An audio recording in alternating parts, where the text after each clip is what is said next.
Marvin and Harriman loves the Kerry Jackson remix of Rock You Like a Hurricane. Harriman. I see the usual gang of misfits and dope addicts are here. This is from our ninth studio album, Love at First Sting.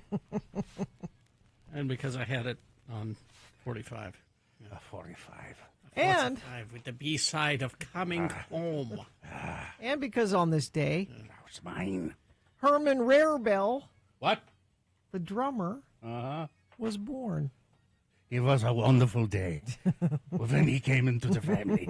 Herman's a German. Herman is We knew he was going to be a drummer from the moment he sprung from his mother's womb. really. Yeah. He started beating on everything. Herman the German. Oh, my God, what an awful song. Herman Rarebell.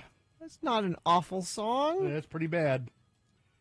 Klaus Mein, You're disrespecting the Scorps. Bill. Matthias Jabs, Rudolf Schenker, and Francis Burkhorst. In case you don't know, the Scorpions were German. Really? They were German. They are still Germans.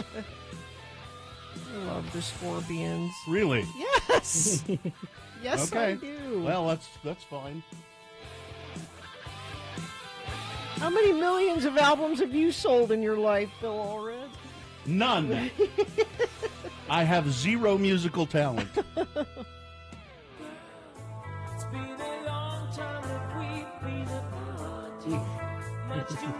One of the funniest things is to hear them just talk because they sing in English, but they really can't speak English. You can hear the accent a little bit in the singing. It slips every now and then. Yeah. It just slips. Yeah, and that Rock You Like a Hurricane, you can sort of hear it.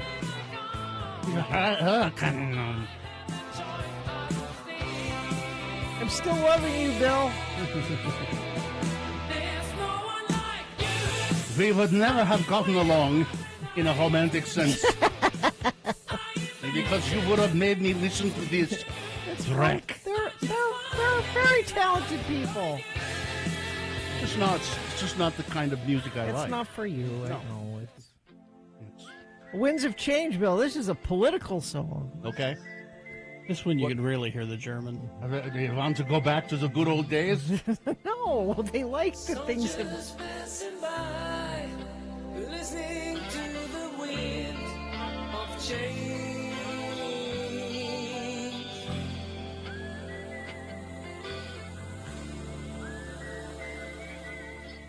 Their big power ballad.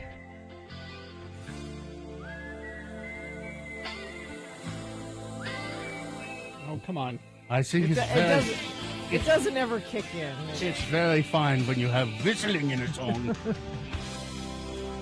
It just kind of stays like this. It's a German tradition.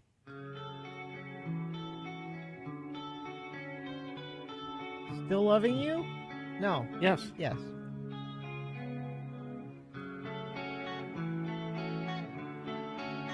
You haven't played my favorite yet. This one?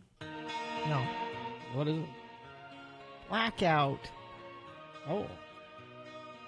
My favorite Scorpions. Let's see. There you go.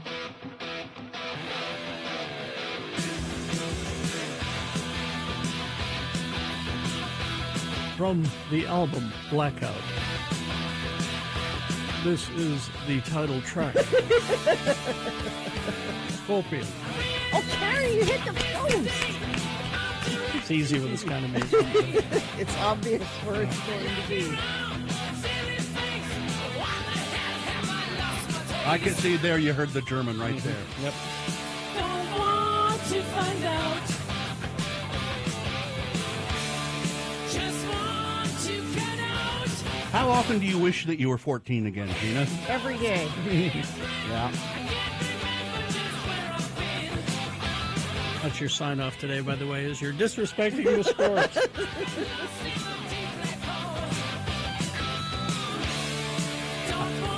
How dare you disrespect the Scorps? The Scorpion, Klaus Mein. Here, wait, you gotta get this. Just let it. Mm. Take off. That's what she wanted. Thank you. Oh, my. You could have had Billy Joel today, Bill. We were toying with Billy Joel. I would prefer Billy Joel. Much prefer Billy Joel. I've grown to appreciate Billy Joel. Yeah? Yes. I can't stand that song, Piano Man, but other than that... Why were we playing Billy Joel? Well, not for this song. 52nd Street went to #1 on this day, so that had like Big Shot and My Life and... Well, this is from The Stranger. Yeah. It's a different album. Different album.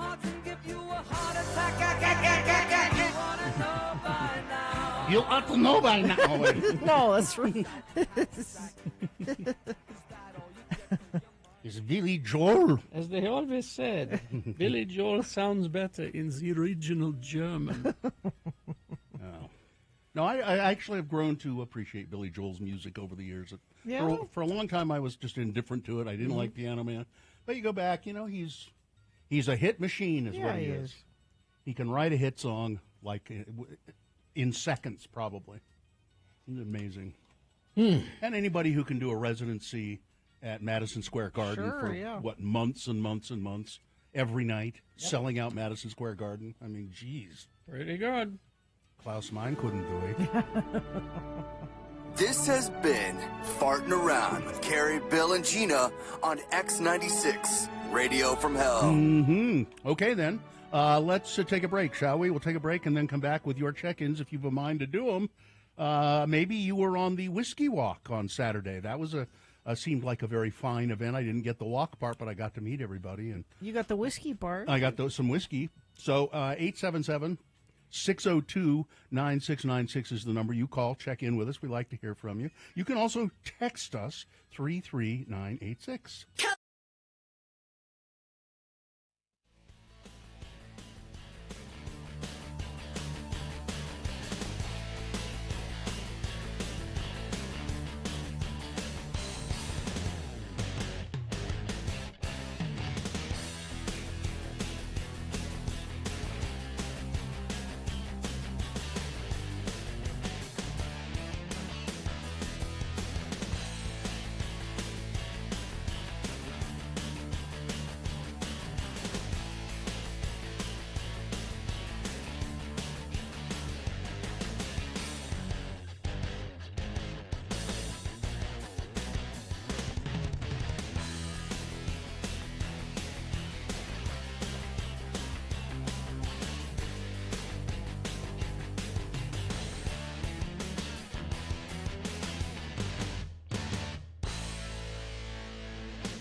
986. All right, 6:20. Let's get this over with. Do what he said and call us, 877-602-9696. Check in with the Radio from Hell show.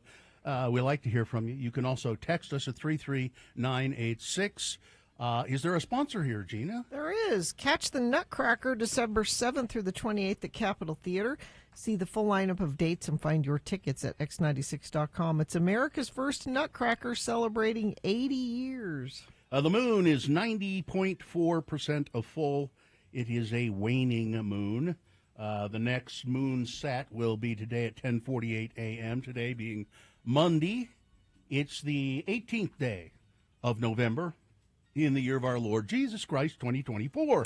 It's National Hunger and Homeless Awareness Week. Mickey and Minnie Mouse's birthday, both created in 1928. Apple Cider Day. Vichyssoise Day. You've heard that name, Vichyssoise. Do you have any idea what it is? Fish soup. A soup. No, it's not fish. It's potato soup. Yeah, Potato it's soup. potatoes, and I didn't know this until recently. Potatoes, leeks, onions, cream, and chicken stock served cold. So I have never. Have you had it? Cold potato soup. No, I've not had I've it. heard that What's it's the point of absolutely cold delicious. soup? What? The whole point of soup is when you want something warm. Tell that to Gazpacho, baby. I don't think that's good either. You call up Gazpacho on the phone right now and tell Soup tell should it. be hot. And it's International Occult Day. Occult Day. And this is the Radio from Hell show, starring the Lords of Morning Radio, Kerry Jackson, right there. I'm Bill Allred, Vichyssoise Curious Bill Allred. There's Gina, Soup Should Be Hot Barbarian. Soup should be hot. Katie for short is our fine producer, and I can't tell from the back. It's either Elwood or Macy helping out Macy. today. It's Macy, welcome back. Oh, there's Macy. Yeah, okay, now I can see her. And there's the dog. He's giving himself a scratch. All right. Well, let's begin. All right. Adam is here. Hello, Adam. Good morning. Thanks for letting me listen. Geek Show says hey. Hey. And Gina, Yeah? I agree with you on the soup. Soup should be hot. Yeah. It's a my bold- controversial it's my stand, bold, but my bold statement. very controversial, but yeah, there she is. She's a disruptor. Yeah. What's up, Adam? Well, I actually had a recommendation or a request for the songs you play at the bottom of the hour. About a week or so ago, Peter Murphy and Boy George released a song together. They did? Kidding. Let the Flowers Grow. Let the flowers grow, huh? How is it? I forgot how amazing Boy George can sing. Oh, yeah. Hey, he's really quite good, and Peter Murphy's got a great voice as well. Hang on. Here, Carrie's got it right here. Carrie's got it. To the thing that you admire. And let me get into it. And make the flowers grow. I am changing. Now Daddy can see. That's quite a production. Yeah. All right. Thanks, Adam. Thank you, Adam. Yeah, it's a great song. All right. See you we'll take later. a look at it. All right. Thank you. Take care. Let's go to Kelly. Kelly, are you really up in Canada? It is a true statement. I am in Canada right now. I live here, yes. Well, we think of Canada as America's hat. We like sitting on top of your head. So what's up, Kelly? I just thought I'd call after 24 years of listening to say that I can confirm the show does not work outside of Utah. It does not. It does not. Okay. Wait, Okay. It does not. 24 I've been trying years. for 24 years, yes. Yes. And you just decided to call today. I did decide to call today. I'm not sure why today after 24 years, but I'm just starting a few weeks of vacation, got up early, and I'm listening and thought, you know what, today is the day I'm going to call and say hello and that we love the work you do. How is it that you started listening to our show 24 years ago in Canada? How did that happen? That happened because I started my first job after getting out of university, and back in the day in 2000, it was exciting to search for radio stations around the world to listen to. Wow. And somehow stumbled across X96 Ask Jeeves, that internet browser brought me to you guys, and I've been listening ever since. They still use it in Canada. Okay, they still use it. Well, up there. Jeeves We're a is bit Canadian. behind, yeah. So not only did you stumble across, you could have listened to any radio show in the world, and you stumbled on this one and stuck with us. I did stumble across this. I loved the music that I was hearing, and also loved the morning show because you guys were not what I'd been used to hearing, and it was intriguing, and thought I'd check in again the next day, and checked in again the next day, and 24 years later, still listening. Wow. Have you converted other Canadians to listen to the show? Unfortunately, no. Well, get with it. Get on that, damn it. Can't Kelly be enough, Bill? Can't Kelly be enough? Sure, if you're satisfied with one Canadian, fine. Thanks, Kelly. That's we really do amazing. appreciate it, and I'm glad you called after 24 years. You might want to try and cram a few more calls in the remaining time we have. Yeah, we may need a spot on your couch. Yikes.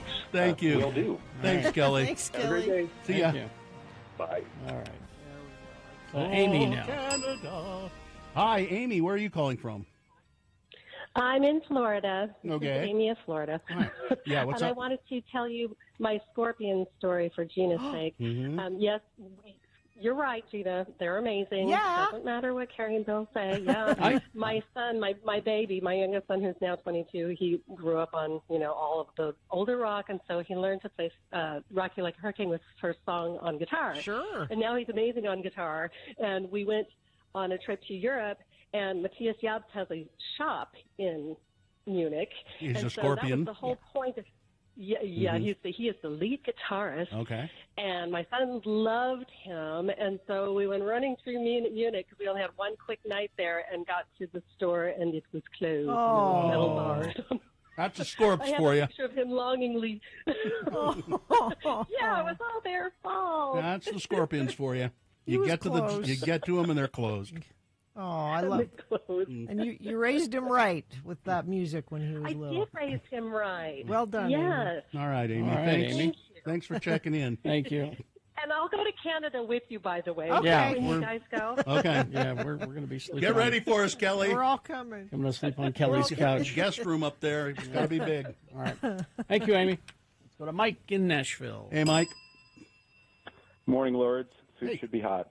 Yes. Okay. Thank you, Mike. This is a bold stance we're all taking. Never had a nice gazpacho. Never had a borscht. No, can't say I have. No. Yeah. Well, then don't I'm talk gonna because you avoid don't the- know.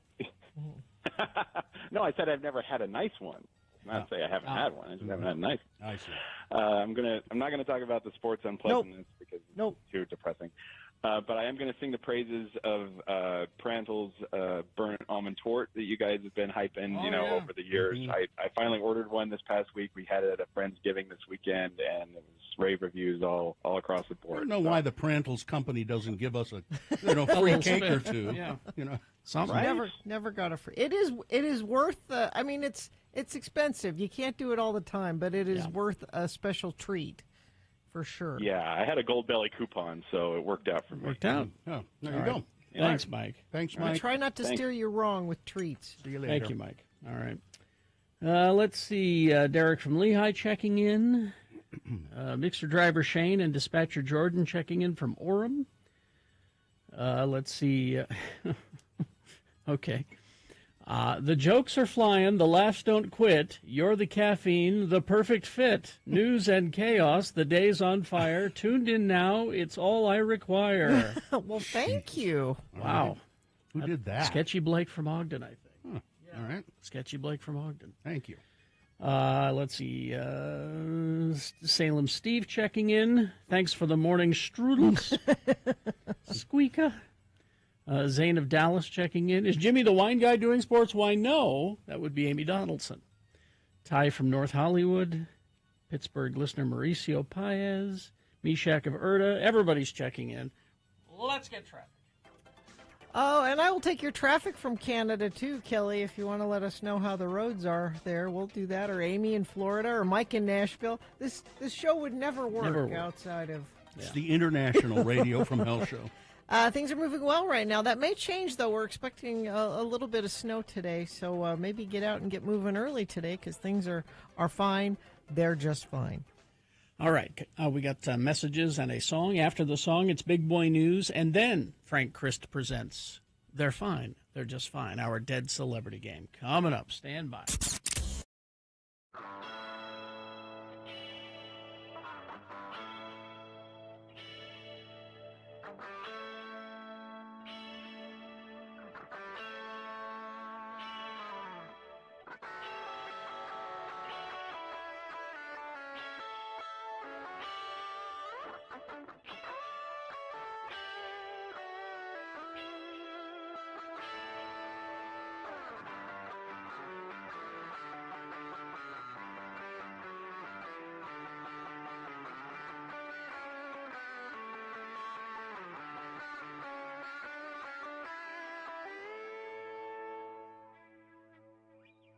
Now, because it's Valentine's Day, people send Valentines, and of course, you know, a Valentine has come pouring into us. We got one Valentine? Oh, good. Did they ask us to be mine? Well, we each got a separate Valentine. Oh, we did. From the same person, and this is just one Valentine of the. We didn't get any others. Oh. So it says, Radio from Hell crew. I just wanted to send you Valentines because I love what you do for the show. Do what you want with the scratch-off card. Oh. Maybe one of you can take it home with you. Love, Clark. Bill, I'm the one that gave you 2 dimes when you were down in Provo. 2? Yes. And the scratch-off card is, it's what is it? This. Okay. Oh, like we could win money? Like, no. Oh. It says on it, the romance card, scratch off for love. Oh. And you scratch off 1 heart from each row. Can you take one of those dimes and do it? So the rows are what, where, and when. Oh. It's instructions. Yeah. It's like a game. Yeah. Do you want to? Yeah, I would need that. Shall I do it now, or do you want to get your Valentines first? Go ahead and do that, and then we'll get our Valentines. Okay, so you're trusting me to. This is for all of us. Okay. So we all have to do this. What? Pick 1, 2, or 3, I guess. Okay. I'm doing 3. Okay. It's kind of. Yeah, that's not working very well. You need a dime. Where's your Yeah, dime? you need your proper dime probably instead of that coin. I think so. Hey, Katie, if somebody find me a dime. Give me a dime, and he needs it Give this me a time. dime. All right, I'll hand out the Valentines. Okay. Let's see. Here's yours, Gina. Yeah. This is from Clark in Springville. This is the one for Carrie. There's your Valentine. Okay. Let's see. Here's mine. You want to start with and Katie, there's one for you as well. A Valentine for Katie. Oh, it's a just keep swimming. Happy Valentine's Day to Gina B from Clark. Finding Nemo. Finding Nemo. But then the sticker inside, Carrie, this should be for you. It's a sand people sticker. I love sand people. I know maybe you that do. was just loose in there, so maybe it was supposed to be for Carrie. Oh yeah, look at that. Let's see. What is yours, Katie? You got one there. All right. I have a unicorn. So sorry, not a dinosaur. I have a unicorn. It says, "You're magical." Oh, thanks. And Carrie got. Mine is Yoda. Mm-hmm. Valentine's Day it is. And then on the back it says, "Eat candy you will," but he scribbled out candy and put fruit. I think that's for Sue. Yeah. Fruit is candy. Fruit is in candy. Carrie, so. Yeah. Clark listens carefully to the Yes, show. he does. Let's see. Mine is kind of a nice big one here, and it says "From Clark" on the front of it. You open it up, it says, "How sweet it is to be taught by you." To Bill, best Utah in all red, and good looking. Oh, so what that is. For So a when you teacher? when you buy the box of Valentines, the big one in there is for your teacher. It's for the teacher. Yeah. Now Mine's I've a got. scratch. Let's see if this coin will do it. I can scratch off this black, and it's rainbow foil underneath. Oh. That's kind of cool. Can you scratch off the I'm not the having other much one? luck with Bill's this. not doing well with that. Here, you try it. One from each. So let's see if you can. I can't get it. And my wife wants me to point out that she has actually been sending me fruit for breakfast every day. You get candy for breakfast? You lucky duck. I get my oatmeal with walnuts and blueberries. Well, blueberries those are supposed to be antioxidants. Yeah, there it is, antioxidants. Magical. Can you get it to work? I can't. No. I couldn't either. How will I know what to put where I wanna know and how? old this thing is. Yeah, I think it's really old. That's why. Yeah. Clark, your scratch-off card doesn't work very well. Use but your fingernails. We do appreciate. I don't know what to put where. I'm confused. Yeah, or when. I've been there. Sorry, honey. I don't know what to put where. There are too many of you. What? Oh, a key, maybe. Oh, a key. Try a key. Try a key. Macy's got a key behind you there, Katie. This one, the last one says next weekend. Okay. Next weekend. So okay. that's the when. But that means. What do we do now? Yeah. We gotta wait till next weekend. And what do we put where? Somebody's got to explain that to me. What do we Bill put? needs a diagram. What do we put where? Listen, I don't care. I just know that 2024 is the year of fruit for me. Okay? Very excited. Nice. That's my sign off today. It's the year of fruit. 2024. If I scratch this thing, I'm just pulling up the paper underneath it. So Thank goodness we'll never know. Thank goodness it's not a lottery. You know, something important.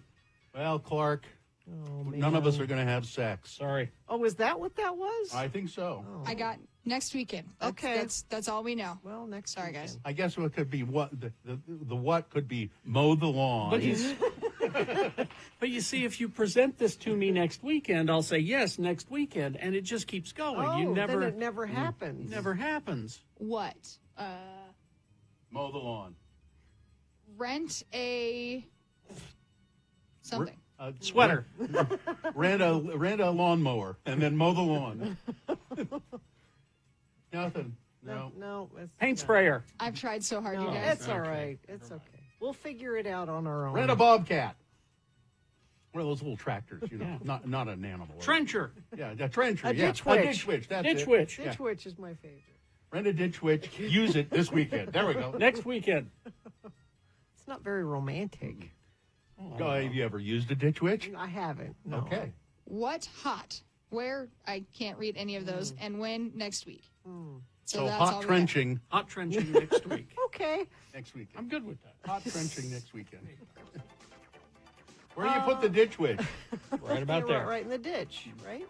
Everybody says hand sanitizer will remove those scratch-offs. Oh, So we got some in here. you can give that a try.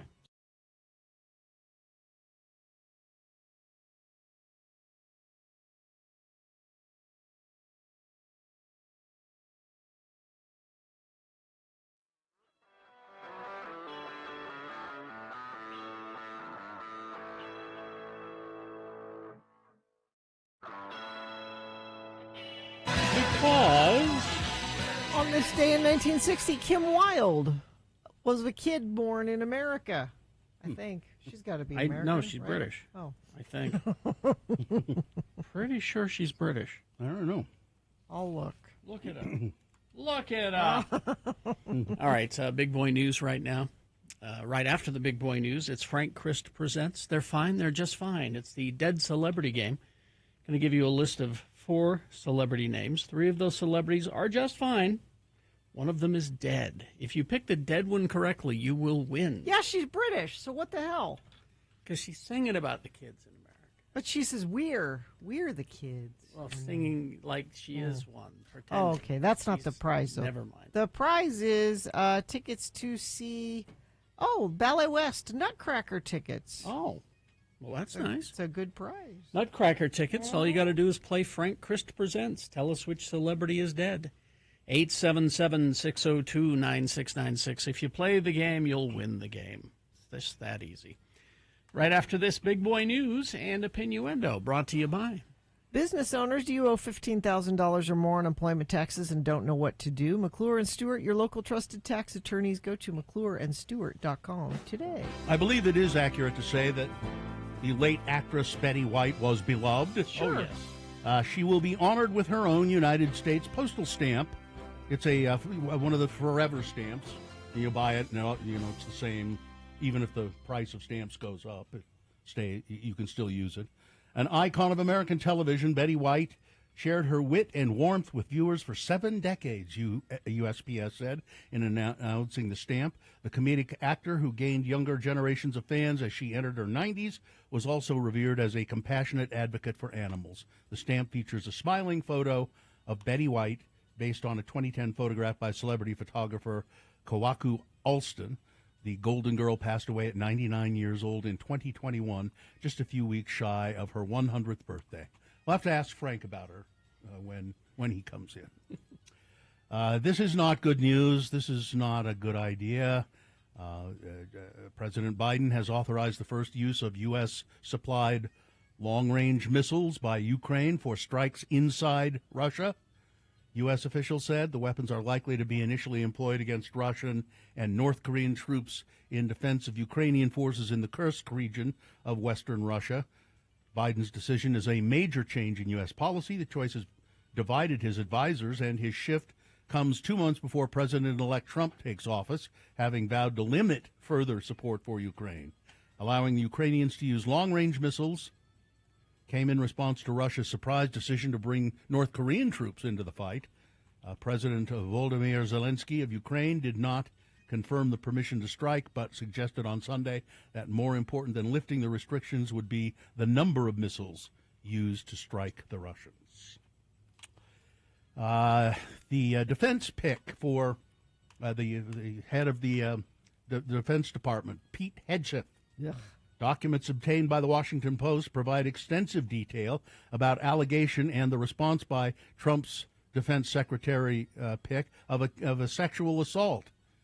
No, they're fine with that, obviously. Apparently, Hegseth paid a woman who accused him of sexual assault as part of a non-disclosure agreement, though he maintained that their encounter was consensual, according to a statement from his lawyer. Hegseth attorney Timothy Parlatore said that Hegseth was visibly intoxicated at the time of the incident and maintained that police, who were contacted a few days after the encounter by the woman, concluded that the complainant had been the aggressor in the encounter. Police have not confirmed that, though. Hegseth agreed to pay an undisclosed amount of money to the woman because he feared that revelation of the matter would result in his immediate termination from Fox, where he worked as a host. The statement came after a detailed memo was sent to the Trump transition team by the woman who said she is a friend of the accuser, or by a woman who said she's a friend of the accuser. The memo, a copy of which was obtained by the Post, alleged that he raped the then 30-year-old conservative group staffer in his room after drinking at a hotel bar. The person who sent the memo to the transition team did not respond to requests from comment for the Post. He also says that sex with an unconscious woman isn't rape. Where did he say that? Oh, he said it in some interview. In one of his books. He endorses torture. He keeps fighting back on these tattoos. They are Christian white nationalist tattoos. They're biblical in nature, but Yes. they're used by Proud Boys and Christian nationalists.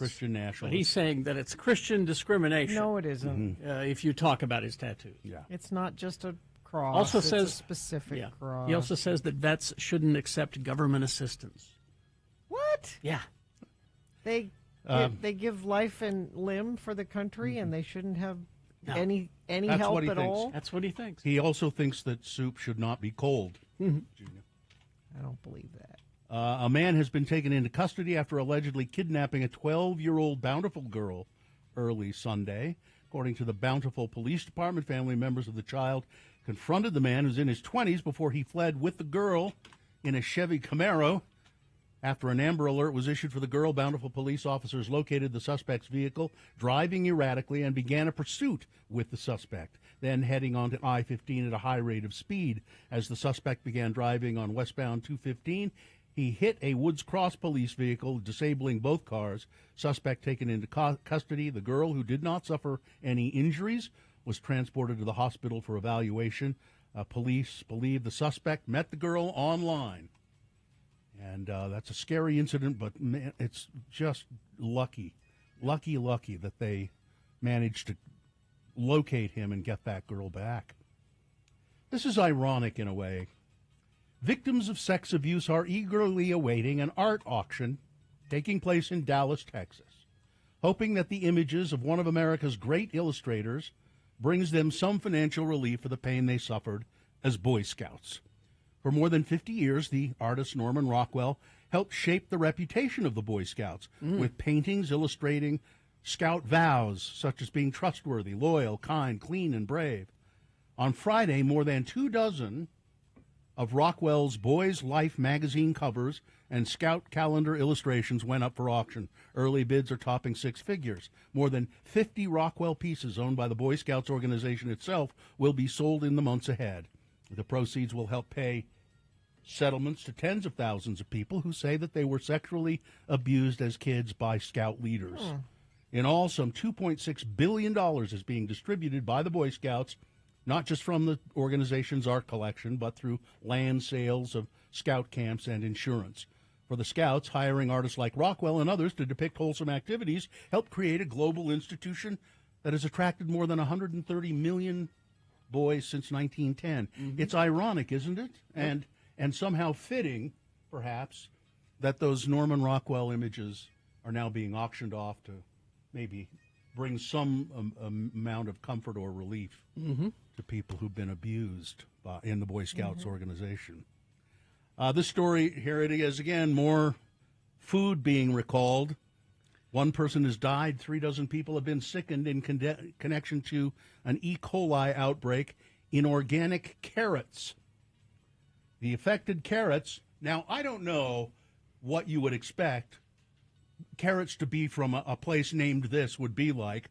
Grimway Farms in California. Really? Grimway Farms. Not a good idea. Whole and baby carrots in various sizes were sold under multiple brands, including 365, that's the Whole Foods. Bunny Love, Cal Organic, Compliments, Full Circle, Good and Gather, Greenwise, Grimway Farms, Marketside, Nature's Promise, or many others. Anyway, if you got some carrots from probably there would be Whole Foods around. Oh, Sprouts has them. And Costco. Oh, Trader Joe as well. Does it say? I don't see Costco. Because we got ours at Costco, and it was Grimsway. It's Grimway? Yeah, and we threw them out. Grimway. After I ate a bunch of them yesterday. Are you okay? I'm fine. He's fine. Let's see. What else do we have here? Utah police. This is how they've been handling. Apparently, I don't know why this has been happening, but there have been a lot of wrong way drivers. Yeah. People driving the wrong way on the interstate. I don't know what the hell is up with that. Any better signage or? But since the start of 2018, Utah law enforcement has intentionally steered into 12 vehicles driving the wrong way on a Utah freeway, but not fleeing from the police. It just as a means of stopping them. In all the cases, the trooper, officer, or deputy used the front of his patrol car to try and stop the errant driver, usually by striking the oncoming car on a front corner. One Utah driver has died in that effort, and peace officers have been injured. The tactics, which have been shared with police across Utah, have not been vetted anywhere else, nor by any national association or accrediting agency. When you first sent this to me, this is a quote, I was like, what? They're seriously, they're doing this? Really? John Gross, who studies police practices and uses of force as a clinical professor of law at the University of Wisconsin. And then, my God, some officers have done this twice? The officers are trying to prevent the wrong way drivers, of course, from colliding with unsuspecting motorists. But such collisions have killed about 30 people in Utah in the last 5 years. It's one of the most dangerous situations we can come up with. You're talking about violent, horrible collisions that you could possibly imagine. So Utah Highway Patrol troopers have started doing this. And police, people who study police agencies and so forth are saying, I don't think this is a great idea. There's probably a better way to do it. But we'll see. And then finally, this story. Get ready. Okay. It's coming. What? The God of Darkness is coming very close to Earth. The God of Darkness. The God of Darkness. Frank Christ? It's an asteroid. Oh. And it's going to. Is this the one that's going to get us? I think so because it's called the God of Darkness, and it's headed this way. It will pass within 32,000 kilometers of Earth, closer than many satellites in orbit.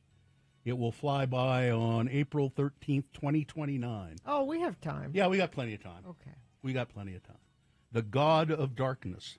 I think that's just what some apocryphal organizations are calling it. I don't think the astronomers don't call it that. I want a bunch of scrappy ne'er-do-wells on a rocket headed up there right away. If they're on death row, get the guys on death row. Yes. All right, that's it. Not sports, but weather and traffic. Snow's likely mainly before 2 p.m., partly sunny after that with a high near 42. It's about a 70% chance.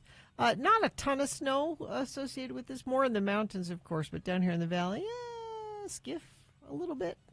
Overnight low 23 will be quite cold tonight. Tomorrow, a slight chance of snow and then sunny, high of 38. Nightingale College provides an opportunity for an ideal work-life balance from the comfort of your home with 100% online nursing classes and no waiting list. Become a Nightingale nurse. Apply for their upcoming spring semester at nightingale.edu.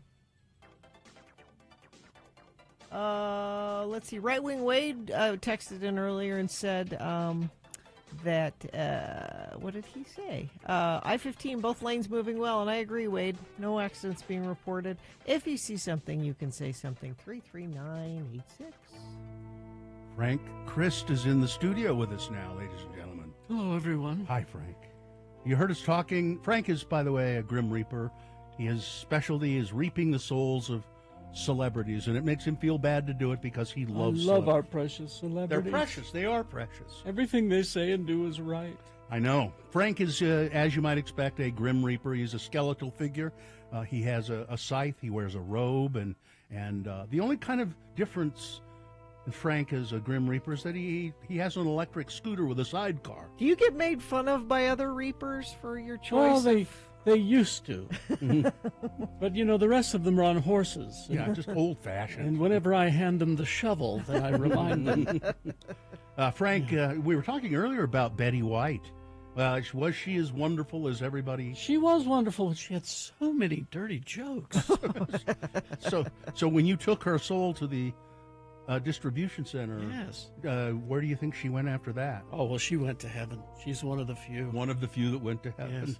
She's telling jokes at God's feet right now. Exactly. Dirty ones. Yeah. Filthy jokes. Frank is here to play the game we call Frank Chris Presents. They're fine. They're just fine. He's given me a list of 4 celebrities, 4 actors, and on this list, 3 of them. Well, they're just fine. But one of them Frank has met, and it is the contestant's job to identify the dead celebrity. And who do we have? Liz is on the phone. Hi, Liz. How are you? I'm fine, just fine. Good to hear, Liz. Yes, that's good, Liz. How do you stand on soup? Does it can it be cold? Yes, it depends on the soup. See, there you go. All right, Liz, we're going to play the game. You identify the dead celebrity, and you will win what, Gina? Tickets to see the Nutcracker. It's running December 7th through the 28th at Capitol Theater. We've got the full lineup at x96.com. It's America's first Nutcracker, celebrating 80 years. Ballet West holiday classic. Founder William Christensen remains just as fresh and joyous as its premiere back in 1944. Enjoy the rare opportunity to witness an iconic masterpiece that has defined generations. All right, these actors, Liz, Frank has given me, because it's International Occult Day, are actors in movies about the occult. Here we go. Identify the dead one. Number 1, Stephen Root. Okay. On TV, he was in News Radio, True Blood, Barry, had a guest shot on Deep Space Nine, among many other TV shows, and just a few of his movies: Oh Brother, Where Art Thou, No Country for Old Men, The Ballad of Buster Scruggs, Dodgeball, Idiocracy, and Office Space. His occult movie, The Empty Man. Number 1, Stephen Root. Number 2, Britt Eklund. She was married to Peter Sellers, then to Slim Jim Phantom, then in relationships with Lou Adler and Rod Stewart. She found time to do some movies, too, like The Night They Raided Minsky's, Machine Gun McCain, Stiletto, and she was a Bond girl in The Man with the Golden Gun. Her occult movie, The Wicker Man. Number 2, Britt Eklund. Number 3 is Bernie Casey. He was a college football star and played 8 seasons in the NFL. He then had a substantial film and TV career, including I'm Gonna Get You, Sucker, Bill and Ted's Excellent Adventure, Another 48 Hours, and Under Siege. Casey guest starred in 2-episode story arc on Deep Space Nine and on Babylon 5 as well. His occult movie was In the Mouth of Madness. Number 3, Bernie Casey. And number 4, Dirk Blocker.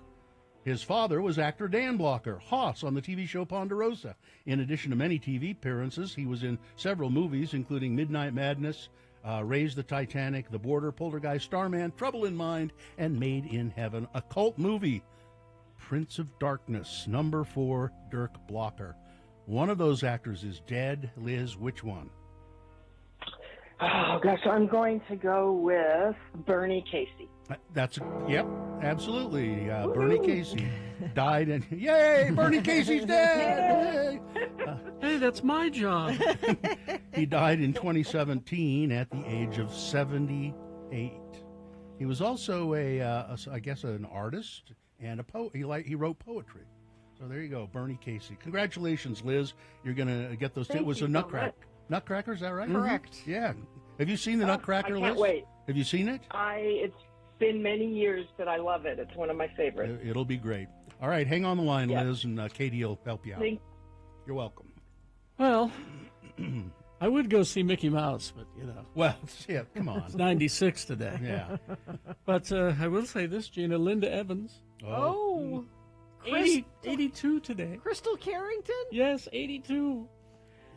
Oh, she doesn't have to watch Dynasty to have an attitude. Yeah. Who am I talking about? Huh? Am I talking about Gina? Mm. Goodbye, everybody. Goodbye. Goodbye. Multi-vehicle crash, I-15 southbound at the I-215 North Interchange in North Salt Lake. Center lanes are blocked along with more cars off to the side. Traffic is backing into Bountiful. We also have a report from Hill Air Force Base, North Gate, especially backed up today. Thank you for sending that in, 33986. Save a buck at Big O Tires. When you buy 3, get 1 free on select tires. Big O Tires, the team you trust. KXRK Provo. All right, we've got sports with Amy Donaldson coming up after these messages. Stand by. X90.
X96. Well, Hector and Sandy stayed up late to watch the fight, which we'll talk about with Amy, I'm sure. In Sandy. All right. What fight was that? We'll tell you. Okay.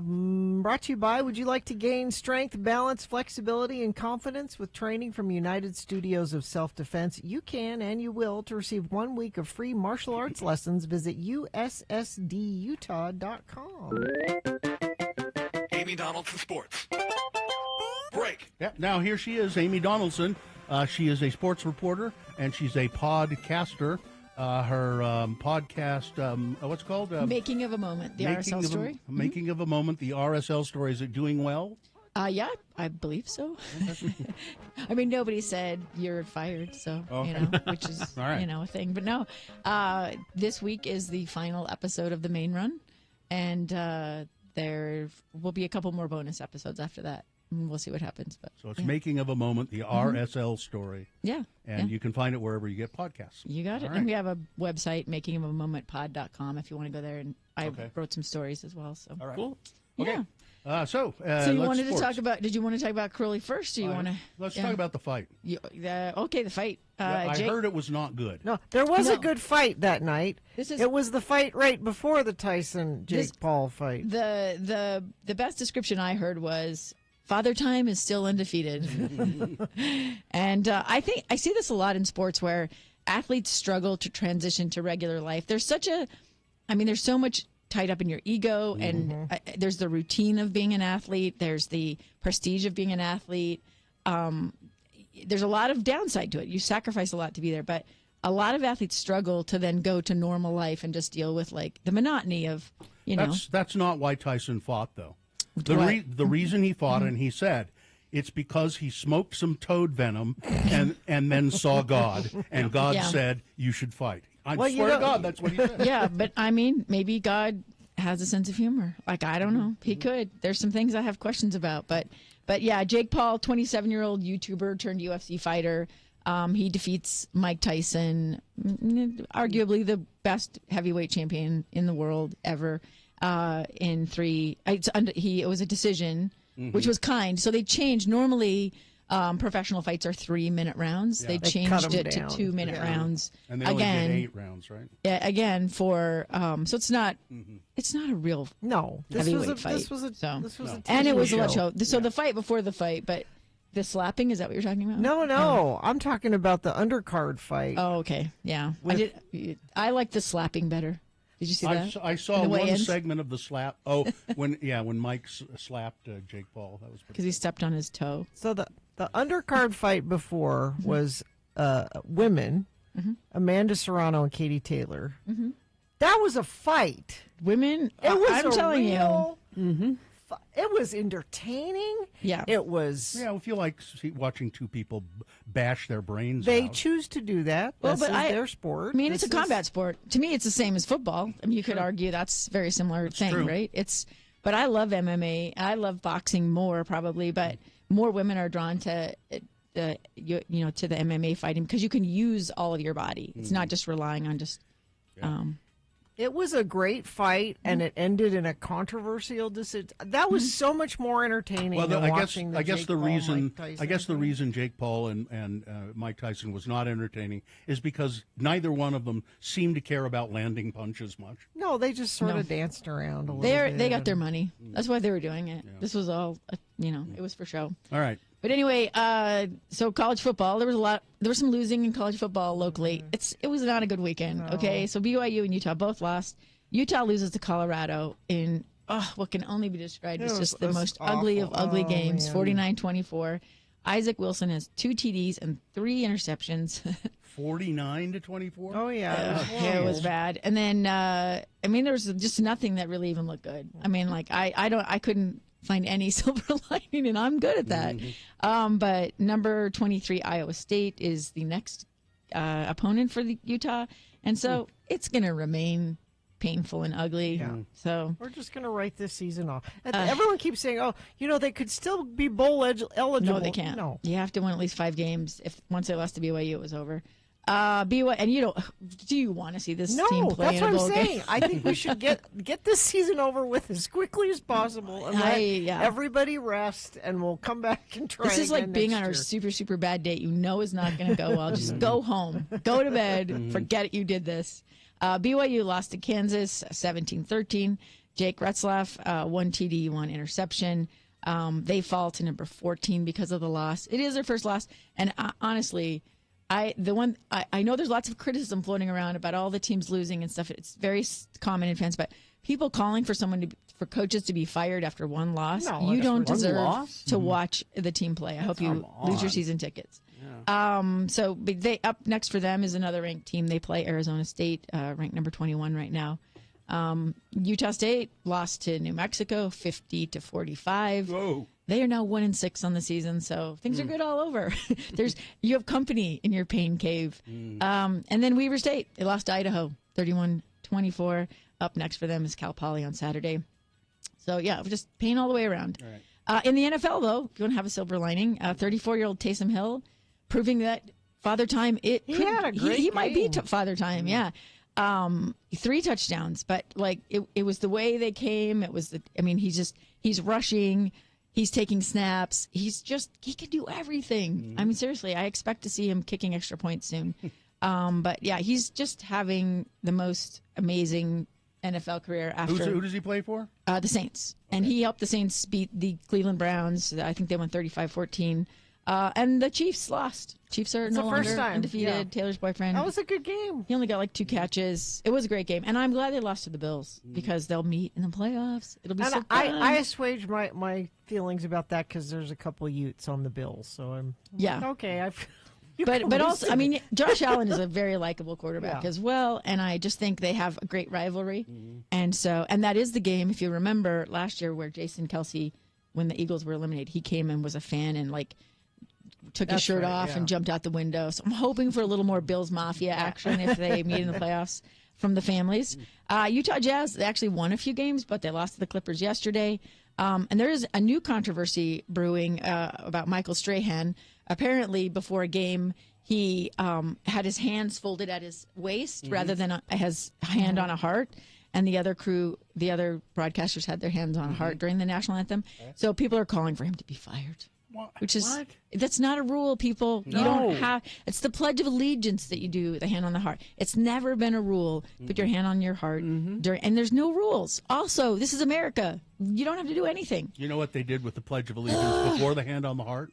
What? This. Hail Hitler. Yeah. Yes. No, I'm serious. Yeah. They would do the like.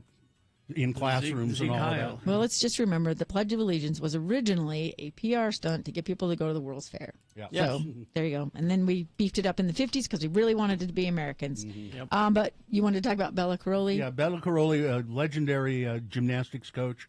Nadia Comaneci, Romanian. What was the story? He just died. They haven't given a cause of death. His wife announced. He was old though. Yeah, 86. 82. 82. He died of death. But he's the one who really put American gymnastics on the map. He brought Mary Lou Retton was his first in the U.S. Olympics in the 1984 games, where she won she was the first U.S. gymnast to win all around. But then I think probably most famous is the 96 games when he's carrying Carrie Strug, who did the vault to win the gold medal. Leg. Yeah, and you know, we all thought that was such an amazing moment, and now we're all feeling a little bit of shame for how these women have talked about being used and abused and told they were fat and not given food. And his tactics and his wife's tactics and a lot of tactics, I would say, training tactics, you know, this sort of tough love. Yeah. In fact, Utah gymnast Michaela Skinner just came under fire during the last Olympics for sort of saying that when this method was like, you know, you really had to, you know, dig deep, and this is kind of what it takes to get excellence out of you. And this is sort of the reckoning we're having in coaching. But there were a lot of issues that weren't normal tough love coaching. They were definitely over the line abusive, and so that's why he sort of fell out of favor. And then he also sent. He said he didn't know that Larry Nassar, the team physician, was sexually abusing these girls. And in his defense, a lot of gymnast he ingratiated himself with a lot of gymnast programs. So it was Nassar did. Yes, he did. Yeah. All right. All right, that's sports. You can find Amy's podcast wherever you get podcasts. It's called Making of a Moment, the RSL story. All right. Thank you, Amy. Thanks, Amy. All right. Traffic, Gina, please. Yeah, we have a multi-vehicle crash, I-15 southbound at the 215 interchange in North Salt Lake. Traffic is backing into Bountiful. Crash I-15 southbound approaching 106 South in Sandy. The right lane and shoulder are blocked. And let's see, friend of the program says it's snowing in Sardine Canyon, freeway speeds. Thank you for that. You can send us what you're seeing on the roads. 33986. America's first Nutcracker, nostalgic, charming, magical. Witness the historic 80th anniversary of the Nutcracker opening December 6th with the magical music of Tchaikovsky, performed live by the Ballet West Orchestra. Tickets at balletwest.org. All right, we've got boners coming up here. The candidates you'll be voting for this time. Boner candidate number 1, the bully and the hypocrite. Number 2, they wear masks because they're so proud of what they do. And boner candidate number 3, we didn't elect you to be kind and help people. All right, boner of the day, big boy news, all coming up after these messages and a song. Stand by for that. Larson, HVAC and Plumbing. I called Sean Larson over the weekend. I said, I'm sorry to bother you on the weekend, Sean. I've got a plumbing problem. He said, no problem. Wasn't too bad, was it? No, not too. We weren't flooding basements. Oh, okay. But I feel like I can do that because he's a friend of the program. He'll do that for you too. Sean and his whole family since 2017 have been doing Larson HVAC, and they added plumbing to their business. They're Ream Pro certified partners, and they're doing a nice thing for Christmas. They did this last year too. They're giving away a free furnace in honor of their grandma Jana, who always took care of those in need. Go to larsonhvac.com/X96 before November 30th to nominate someone who needs help this season so they can get a new furnace installed in early December. So this can be just someone you know. You could even nominate yourself. If you're in need, you can nominate yourself. Learn more about their VIP plans and specials. Make Larson HVAC and Plumbing Systems worry-free all year round. Go to larsonhvac.com/X96 or call 801-930-5450.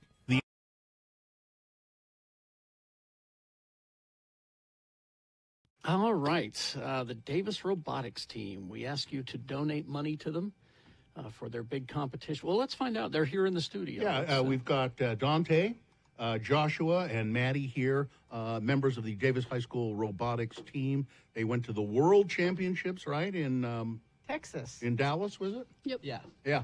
And we raised some money to help you get there. I forget how much it was, but it was a almost 2,000 or a little over, something like that. Yeah, very nice friends of the program donated to. We did that on a GoFundMe, and that was kind of a drop in the bucket, I think, for the amount of money you needed to get there. But you got there. Yep. How many days were you in Dallas, Maddie? So we were in Dallas from the 24th to the 28th, so 4 days. 4 days, and how many teams were there, robotics teams? So there are approximately like 800 teams competing. Oh, wow. And then 80 teams per division with 10 divisions. That's a lot of competition. And from how many countries? I don't know exactly how many, but there were teams from countries all over the world. Like there were lots of China teams there. Oh, there of were course. Yeah, so teams from all over the world. I don't know the exact count, though. But lots of them. Yeah. Now, have any of the three of you, Dante, been to this before? Or is this the first time? No, this was the first time for me, and it was an amazing experience. I got to make friends, like, from around the world, learn about different cultures. Like, there was a team from India and Australia and Morocco, just everywhere. Yeah. And Joshua, is this the first time for you, or have you been before? This is actually my second year going to the World You're Competition. an old veteran, huh? Yeah, I kind of know the place. I did show you guys where to eat. And, so Joshua, give me an idea. What are the requirements? You build these robots, and are there certain requirements that you have to accomplish certain tasks with them? Yeah, so the tasks change from year to year, but this year the goal was to shoot discs into like a frisbee golf goal using the robots. And there's just a lot of different challenges. Like you have to have good programming on the robot and good structural integrity on the robot because there's a lot of pushing and and are there fights? There can sometimes be some pretty intense robot fights. Yeah. And how did you guys do ultimately? We did all right, but we ended up getting the design award. Really? Yeah. Oh. And tell me about that, Maddie. What is? So the design award is basically an award given to teams based on their interview and then their engineering notebook. So I do the engineering notebook for my team, and that's how we won the design award. We couldn't have done it without our other team members, Brad, Chandler, and Gracie. But ultimately, we are interviewed by a panel of judges, like multiple times, and then they determine which team has the best interview and the best notebook to win the design award. Nicely So, done. yeah. Nice. I'd like to see the notebook. That sounds Yeah. great. So this was a lot of fun, and you can create a robot that shoots discs into a target. What practical application does this have, or does it, or is it just for fun? Well, it's more just so like practicing the engineering process and figuring out how to create solutions to a problem. With the discs specifically, I can't think of one off the top of my head where that could be an application. It's more just so the process. Yeah, I gotcha. You get the design award. That's pretty terrific. Yeah. Will you all go again? You wanna do this again? So I'm actually a senior, so this was my last year competing. But Josh and Dante still have a few more years. So. What do you want to do with this? I mean, you want to continue to design robots, Maddie? So there's Vex U, which is university level, but the college I'm going to, I don't think has a team, so I won't be able to continue with it. But I know some of my friends that plan on continuing. What do you want to do with what's your career going to be? I plan on going into environmental engineering. Wow. Excellent. How about you, Joshua? Ooh, I don't exactly know what I am going into yet. Something in the STEM field, probably. You still have some time. You're not a senior yet. Yeah. So. And Dante, do you have any sort of dreams for the future of what you might want to be? I don't know for sure, but I really want to get into MIT. So nice. That's what I know for sure. That's a lofty goal indeed, isn't it? Yeah, it is. Not easy. And thanks for you guys. Also, Dante brought us some gifts, which was very nice. Yeah, Carrie's going to be jealous. Dante brought me Guardians of the Galaxy Lucky Charms. And I've got some blood orange ginger kombucha from the Brew Doctor, and flowers for us, and some. These pretzels, these peanut butter pretzels are delicious. Yeah, I try with ice cream.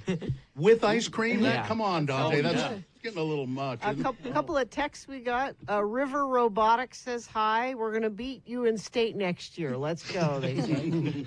Somebody else says, when you talk to the Davis Robotics team, give a big shout out to their coach, Dane. He's an awesome leader of that group. Tell them everyone from, that's for Bear River. From Bear River Robotics. Who is your coach? Our coach is Dane Leifson. And yeah. what's so great about Dane Leifson? He's always pushing us to work our hardest, and he's always making sure we're staying productive, and he encourages us to push ourselves to try to compete at the highest level.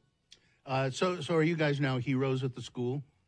I don't know. We're not as good as the football team yet. Yes, I was going to ask. Yes, you are.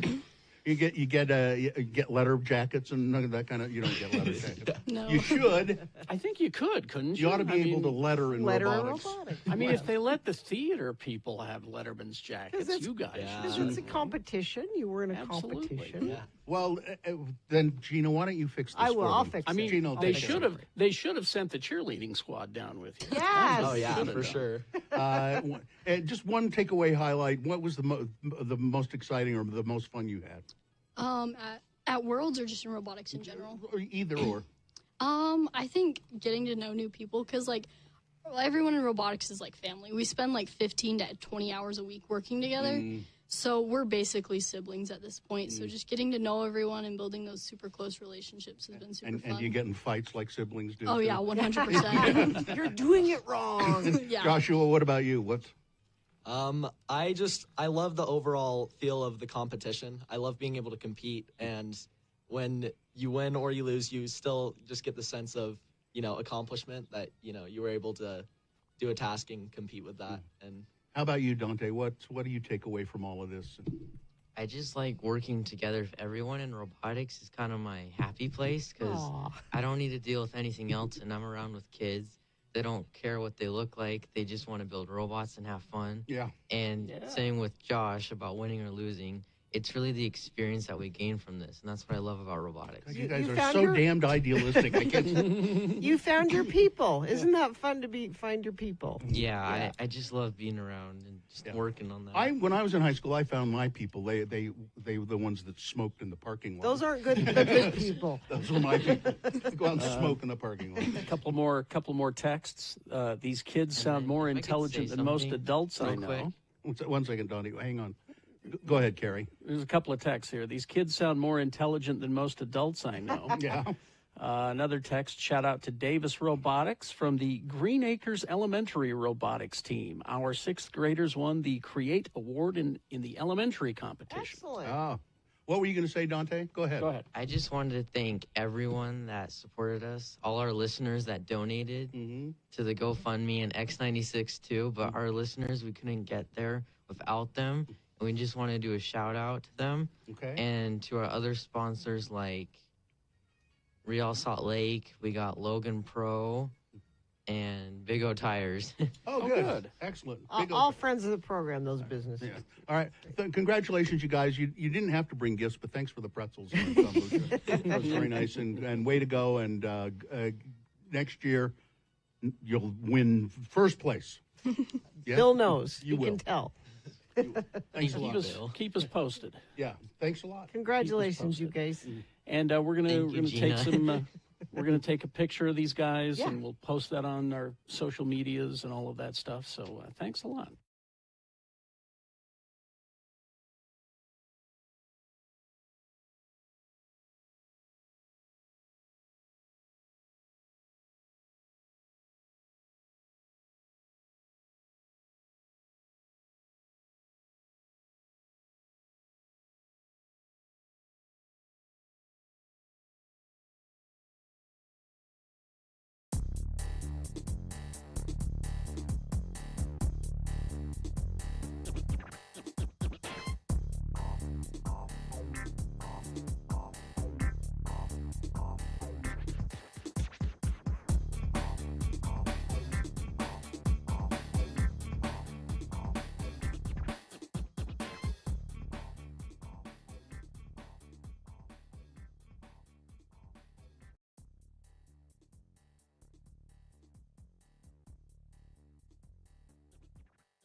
On this day, in 1991, U2 released their 7th studio album, Achtung, Baby.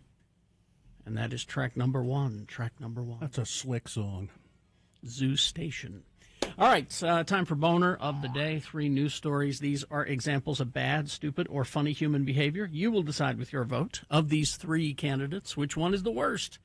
Which one deserves to be Boner of the Day for today, November 18, 2024? We'll give you 2 candidates now, a third after the news. Once you've heard all 3, you will vote. One of you lucky random Boner voters will receive. Can't buy it. Got to win it. Radio from Hell Boner T-shirt. Boner candidate number 1, the bully and the hypocrite. I don't know if we have the photo for this one. Yes, there it is. Oh, boy. Photo of Robert F. Kennedy Jr. having a McDonald's meal and drinking a Coca-Cola with President-elect Donald Trump while flying Saturday on Trump's Force One. RFK Jr., there's Trump, there's that's Don Jr. Don Jr., Elon Musk, and then some clown standing back. That's Bishop, what's his name? Johnson. Johnson. Yeah. Oh, is that? Johnson. Yeah. So there you go.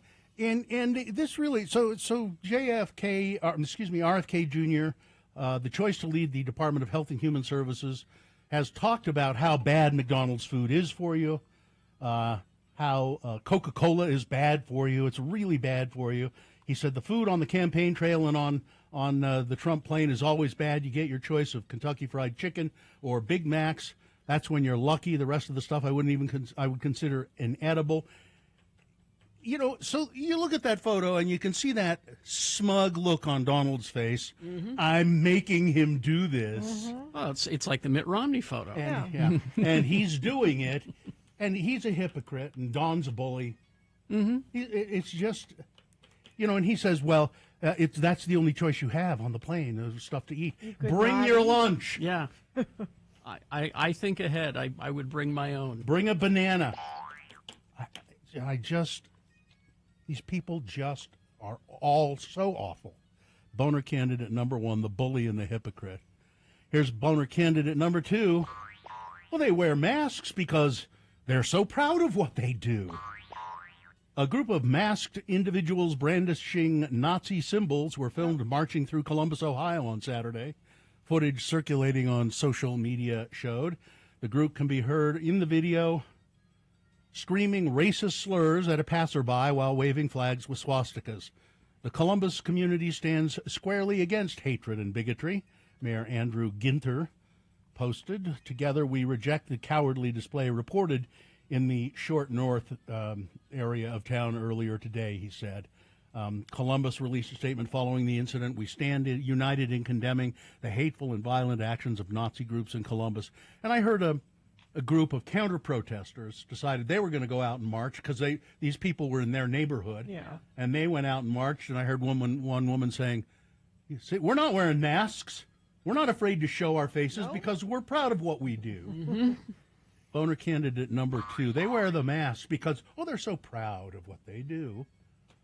Coming up in a moment, boner candidate number 3, we didn't elect you to be kind and to help people. No?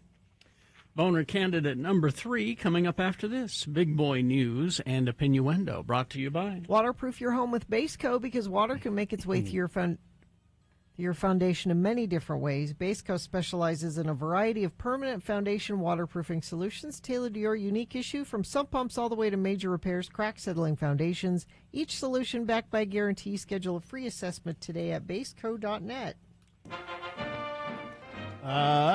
Diddy, Sean Combs. Ugh. Sean Combs has been accused of paying fellow prison inmates to use their phones and orchestrating conversations with social media posts with the intention of influencing a potential jury. According to court filings obtained by Rolling Stone, prosecutors in the Southern District of New York allege that the disgraced rap mogul has broken jail regulations by using the telephone accounts of at least 8 other inmates.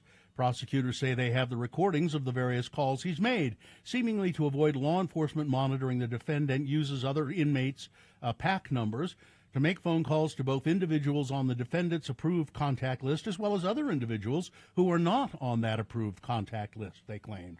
The prosecutor's new 30-page filing urged the judge overseeing the case to reject Combs' latest bid to be released on bond ahead of his trial next year. So far, he's already been denied bond twice, but is set to attend a third hearing next Friday. The filing said that Combs had offered nothing new and material that would justify a third bail hearing. In fact, it continued, the only truly new relevant evidence shows that the defendant has continued to engage in a relentless course of obstructive conduct designed to subvert the integrity of these proceedings. I'll give him some points, though. That says to me he has phone numbers memorized. Unlike me, I don't have any. No, you could call your wife and that's it, probably. That's it. You should probably memorize Ed's phone number. Yeah. You should probably memorize that one. It continued to claim that in his attempts to evade law enforcement, Combs had orchestrated social media campaigns that are, in his own words, aimed at tainting the jury pool, made efforts to publicly leak materials he views as helpful to his case, and contacted witnesses through third parties. Well, those controversial tattoos that the pick for the Department of Defense to head the Defense Department has. This is Pete Hegseth, the Fox News host, nominated by Donald to the Department of Defense, with opinion divided on whether it is a Christian motto or a white national dog whistle. Hegseth, an Army National Guard veteran, has the words Deus Vult, V-U-L-T, tattooed on his bicep, which has been associated with white supremacist groups. Deus Vult is a Latin phrase meaning God wills it, and was a rallying cry for Christian crusaders in the Middle Ages. The Associated Press reported that the tattoo previously resulted in Hegseth being flagged as a possible insider threat by a fellow service member. Yep. However, the AP report has led to outrage on both sides, including from J.D. Vance. They're attacking Pete Hegseth for having a Christian motto tattooed on his arm, Vance wrote. This is disgusting anti-Christian bigotry from the AP, and the entire organization should be ashamed of itself. No. It's very specific. Olivia Troy, former White House Homeland Security and Counterterrorism advisor, said that the mark should disqualify Hegseth from consideration for the position. Pete Hegseth's tattoos are the ones that white nationalists get, she wrote. And he's proud of them. So there you There are. are plenty of Christian tattoos you can get that's honoring your faith or whatever. There's a specific reason he has. He is proud of them. He posed, Yes, he is. he posed shirtless for one of his book covers. After more than a year's worth of efforts to keep his appointments secret, the Utah Attorney General's office has released part of Sean Reyes' calendar to the Salt Lake Tribune. However, the Utah AG's office stated it would not provide work-related calendars to Fox News unless we paid an estimated fee of $7,282. The Utah AG's office filed a lawsuit against the Salt Lake Tribune earlier this year. The lawsuit was eventually settled with the AG's office releasing 5 years of calendar invites sent to or from Reyes' Outlook account from January of 2019 to December of 2023. Appointments deemed personal were removed from the calendar. The news is not interested in your personal stuff. They want the business appointments, your official business. According to the Salt Lake Tribune, the Utah Attorney General's office refused to say how many appointments were removed. Appointments that were deemed personal, Gina. Yeah. Were they or were they not personal? That's the point. Yeah. The Utah AG's office also filed a similar lawsuit against KSL, but the judge ruled in the media's favor in that case, and the Utah AG's office was ordered to pay $132,241 in attorney's fees and court costs. That's our money right there, by the way. Critics point to the two lawsuits as a colossal waste of taxpayer money. Yes. The Utah AG's office chose not to file a similar lawsuit against Fox, but by attempting to charge $7,282.07, the Utah AG's office now admits that the calendars are public records. Giuliani, speaking of really gruesome and gross attorneys, that's, of course, Donald's former personal attorney, Rudy Giuliani, has finally agreed to hand over his Mercedes to settle $148 million in damages owed to two election workers that he defamed in 2020. But he's holding on to a collectible baseball jersey, his lawyer said. Where's the cash? He doesn't have any money. He doesn't have any. He doesn't have any. Giuliani, former Republican president's efforts to overturn the 2020 election results, was ordered to compensate election worker Ruby Freeman and her daughter, Shay Moss. He filed for bankruptcy, but was ordered by a federal judge in New York last month to surrender part of his assets, including his New York apartment, a 1980 Mercedes-Benz, once driven by who? Now I've forgotten Sophia again. Loren, was it? No. Crap. Somebody like that. Had jewelry, numerous luxury watches, and collectible items. In the letter to the judge, the lawyer said that Giuliani had been complying by handing over the watches, a ring, and the Mercedes that same day. But listen, babe, this jersey was signed by Joe DiMaggio. So? I just want to keep it, please. This is what happens when you crime, Rudy. You owe them millions of dollars. Lauren Bacall, yeah. For ruining their life. Salt Lake City Police Department said two shootings on Saturday night. First shooting occurred at 1045 East, 2100 South in Sugar House. Second happened just north of Liberty Park. First shooting just before 1145. An argument, several people led to 26-year-old man shooting a 38-year-old man. After that, another man grabbed the gun from the 26-year-old and shot him, killing the man at the scene. And then there was another shooting resulting in a death as well. And this is two in one night. Things seem a little rough in Salt Lake these days. A couple is worried about their dog and their bills. It's been a rough week for Jeremy Cameron and the family dog Smokey. Smokey had to have staples put in his head, said Cameron's wife, Rachel Johns.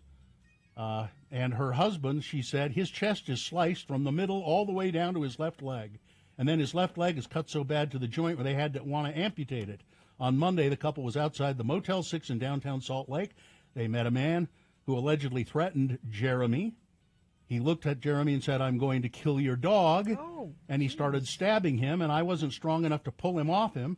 The man stabbed Smokey as well as his own dog, then stabbed Cameron's hand and bicep. They don't know how they're going to come up with the thousands of dollars they'll need for surgery and vet bills. There's Smokey right there. Yeah, poor Smokey. I think it's the dog that had his chest split open, not the husband. So what the hell is going on? Somebody crazy. Mm-hmm. Somebody crazy. Let's see. And then finally this. Hernando County, Florida. A diaper-wearing kangaroo escape from a Florida elementary school. I mean, if you're going to have a kangaroo go to school, you probably do have to have them in a diaper. Just to keep things clean. Yeah, sparking a search before being apprehended by sheriff's deputies. The Hernando County Sheriff's Office issued an alert on social media telling local residents that there was a baby kangaroo wearing a diaper and a blue harness on the loose near J.D. Floyd Elementary School. A short time later, the 4-month-old Joey was spotted near the wind chime tree, which is a local landmark in Snow Hill. And then, finally, the police reported that they had apprehended the baby kangaroo still in his diaper, and they are taking, I don't know why there is a baby kangaroo in a school. It doesn't say here. Why? They're trying to educate it? I don't. Most important part of the story. I know. They leave it out. And doctors say to get the most benefits, what do you think from walking? Should you walk faster or farther? I'm hoping this is a story about slower and shorter. I think it should be, you should walk funnier. You should walk funnier. Sure. Not faster, not farther, just walk funnier. That's what you should do. All right, that's it. Weather, traffic. Well, doesn't look like it now, but we're supposed to be getting some snow, mainly before 2 p.m. Partly sunny, high of 38, overnight low of 23. Pretty cold tonight. A 40% chance of some snow showers overnight tonight. Not a lot of accumulation expected down here in the valley, but there is some expected for the mountains. Tomorrow looks like we'll have some snow in the morning, and then it'll be clearing up 38 for a high. Traffic, we have crash northbound SR 232. This is in Davis County, 2675 north. The right lane is closed. Crash northbound Bangor Highway Parkway Boulevard, left shoulder affected there. Crash southbound I-15 102nd south in Salt Lake. And we have that earlier multi-vehicle crash, I-15 southbound at the 215 North interchange in North Salt Lake. The holidays can bring joy, but also financial stress. Solution Loans understands. Receive up to $3,000. Don't let money troubles ruin your celebrations. Apply online at solutionloansnow.com. Mention the word Santa for a free payment. Boner candidate number 3, we didn't elect you to be kind and to help people. When a Davis County pastor learned local officials needed to come up with a plan to temporarily shelter homeless people on especially frigid nights, he offered up his church as a solution. His offer came with a best of intentions, explained Dawn Kraft of Mountain Road Church at a public meeting in Fruit Heights earlier this month. The Presbyterian Church, nestled in a residential area off Highway 89, already hosts some school groups and orchestra practices. An emergency code blue shelter, which opens to at most 16 unhoused people when the temperature hits 18 degrees or lower, seemed to fit the mission of the church. Sure, that's what Jesus would do, right? He did not expect to be met with intense backlash and fear from his neighbors who packed that same meeting in protest.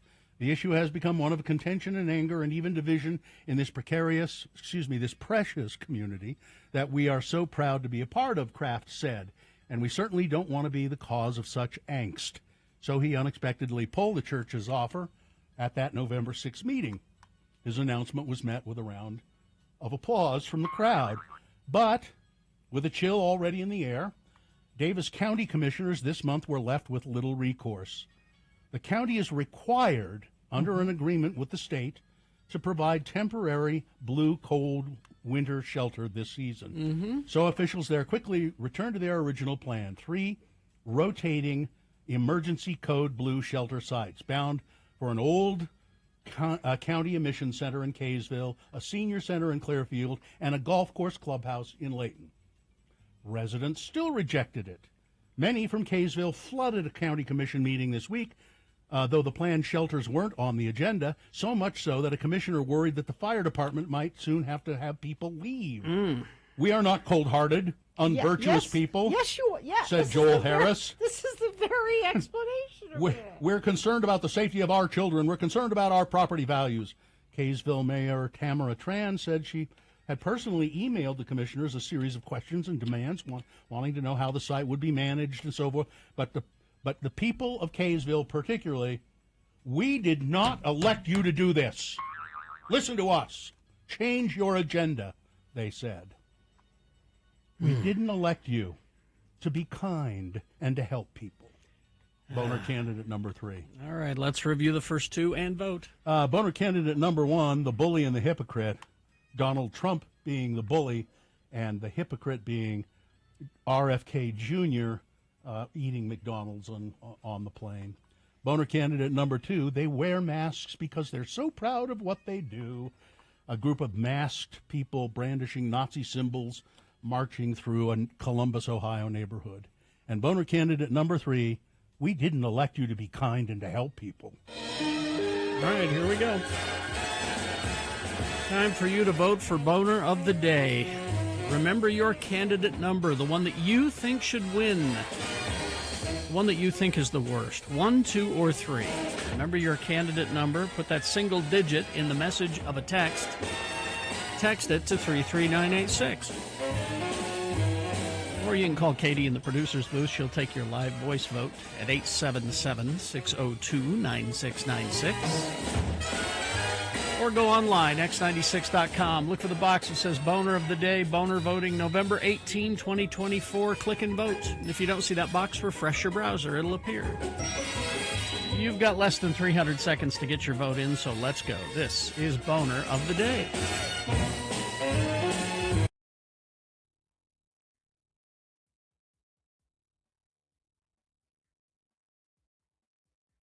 So, you know when your mom used to cut out little articles in the newspaper? My grandmother did this, and they were always moral things. You know, it was, here is how you are breaking the word of the Lord. Well, She would cut out little articles about me smoking. She would cut out about having sex, about drinking. It doesn't have to be that. It can be like life lesson-y kind of things. Well, that's what those were. So, my husband will find articles and text them to the children when he finds them. Okay. And this is the most recent one that he sent them, and it's called Life Skills Teens Should Know Before Leaving Home. Oh, tips for teens. Tips for teens. And we are close with Jonesy. She's a senior in high school this year. Well, it sounds like he wants to get them out of the house. Well, so we're just preparing her for this time next year. She will be moving out of the house. So here are some things that you can do. They say find opportunities to practice independence early and often. So this means like do their own laundry kind of thing. But they also mention doctor's appointments. And Jonesy did this yesterday. So she had an appointment with Dr. Carroll. We all have the same dentist. And it was at 9:30. Well, I can't go. You can't. I'm here. Well, I'm like, you have to drive yourself to the dentist. Perfectly and talk. capable of doing that. But- Why is that a big deal? Because there's a point where you have to go advocate for yourself. You have to go there and say, here's what's going on, and can you help me with this? And not have a parent there doing all of it for you. She did that yesterday, so we can check that off her list. They say cooking, obviously. Yes. And not just, mac and cheese, like... Mac and cheese with weenies in it. Yeah, that's Like an extra step. There have to be, you know, multiple steps. Mac and cheese with weenies and a side salad. And cleaning up after yourself. Someone's not Okay. going to do that for you. So my kids are pretty independent, but none of that stuff applies. They just, whenever I ask them to do something, they say no. That's being independent.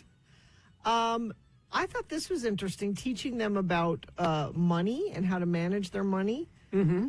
This article says, don't set up a checking account for them. Drop them off at the bank and have say, them do it. go set up a checking account. Now we took them and set them up their accounts. But this is like, no, you go in there and talk to the nice lady. This is definitely pushing them out of the nest. Yeah. But I have to have some money. I mean, you give them a little bit of money to, but I don't know that I could do that. I'd want to be there for part of it, but just making them just teach them to say no. Just teach them to. That doesn't get you very far. It gets you to the point where you don't have to do anything. Some point, people aren't going to take care of you. Are you going to be able to take care of yourself if you say no to everybody? I don't know. And it's okay to get them a credit card to start them building their credit before they move out of the house. That could be kind of dangerous. It could be. But if you can get credit cards that have very low limits, so you're not going to get into trouble. Oh, I see. Okay. Like you have $100 limit on this credit card. I'm going to start them out with gift cards. You know, here, this is for Bed Bath & Beyond. Do you know how many gift cards? My kids, pivoting to that, they don't get gift cards. They don't? Like, they both have gotten You mean them. they don't understand them? Not that they don't understand them. They forget to use them. Yeah. They've gotten them for birthdays and Christmas. Yeah. I was in Muhammad's room this weekend. We were going through his uniforms to see what he needs for school. And on his desk, he's got these envelopes with gift. I'm like, what? You've got like $200 worth of gift cards. He's like, oh, yeah, I forgot I have. I mean, you know why that is? They don't think. You know why that is? Because you already give them everything they need. I mean, they don't need to use a gift card. They already have everything. Is there a service where you could just take your gift cards and get money for them? No, because I've asked at the bank. I've had like a Visa gift card that's just a cash card. It's not for a store. They won't cash it out. That would be great. Because adults do that too, I think. I have gift cards in my wallet that I've had for I don't know how long. I don't remember the last time I got a gift card. Well, if you stop saying no to people so often. I don't want them. I don't want them. So are your kids ready for all this? Is she ready to go be on her own? I think she could move out tomorrow and handle it. You think? Yeah.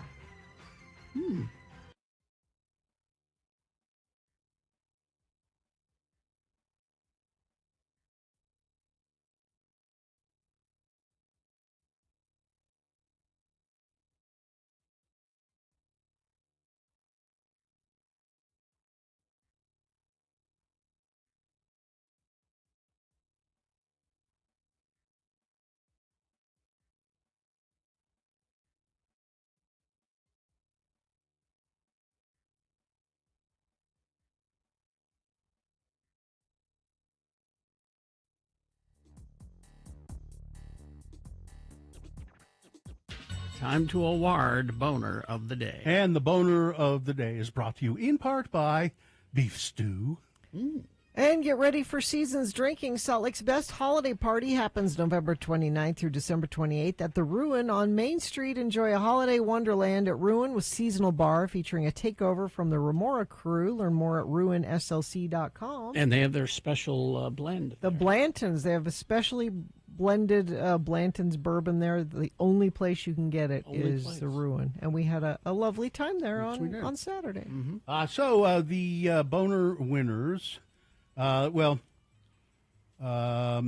it's interesting to me, the even second and third place winner, of candidates get pretty good votes. Yeah. Coming in at second with 59 votes, which is pretty good. They wear masks because they're so proud of what they do, the Nazis. But you couldn't beat, apparently, the uncharitable people in Davis County, in Kaysville, I think it was. Bill, they're worried about their property values. Yeah. Well, and their kids. Oh, it's economic anxiety again? That's I what keep hearing that, but I think I know what it really is. 265 votes, and they win. Yeah. There we go. That's your Boner of the Day for today, November 18, 2024. Now qualified to be Boner of the Week. By the way, I made that beef stew that I had for dinner last night. I thought, I haven't had beef stew forever and ever and ever. I would love to have beef stew.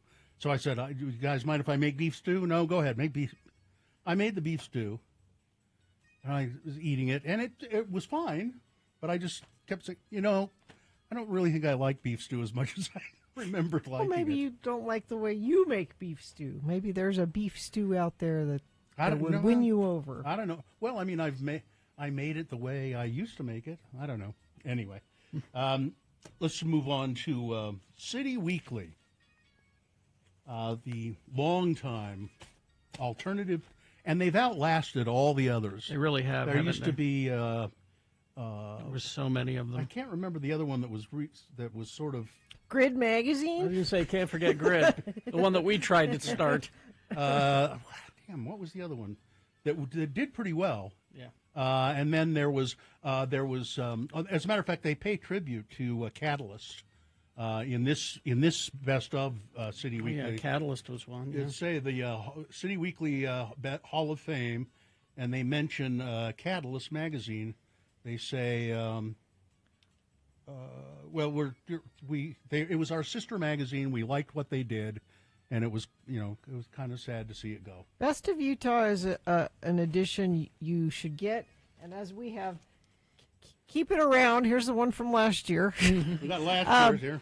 But it's a great resource, particularly for things like, we want to go to dinner, but we want to go someplace we haven't been to. Yeah. You go to the City Weekly. Oh, we want to take a hike. Yeah. A new hike. We are on because it's not just food. I mean, there's a lot of food and drink in here, but there's all kinds of others. You know who the best? So they picked as the best TV anchor, Carrie Cronk. She just left. Yeah, they mentioned that. They say she's moved to Australia apparently. Really? Yeah, that's what it says here. But she's been around a long time, and you couldn't ask for a nicer, lovelier person. Yeah. Mm-hmm. She was so we all nice. love Carrie. God, what a nice person. And then another thing I thought was interesting: Best Utah, Post Malone. I assume there's going to be a ceremony. You have to hand over your. Well, I've got my sash. sash. I was best Utah last year. Well, let's. Are the Saltises still involved? Yeah. Or did Yeah. They, Oh, yeah. Let's call up John and pass on the sash. Say John and Pete. John and Pete. That you need to hand over your sash to Post Malone. Yeah, there should be a ceremony. Just we'd have Posty here in the Sure. in the studio, and just a brief ceremony. He'd have. We'll get some chicken. He likes chicken. I know he does. Yeah. But then let's see, best radio show. Now, I like the way they did this. It says, what can we say about Radio from Hell? Best radio show, dominant in this award category since Bill Allred, Gina Barbieri, Kerry Jackson first came into their own in the mid '90s. It was way before that. Well, we sort of came into our own.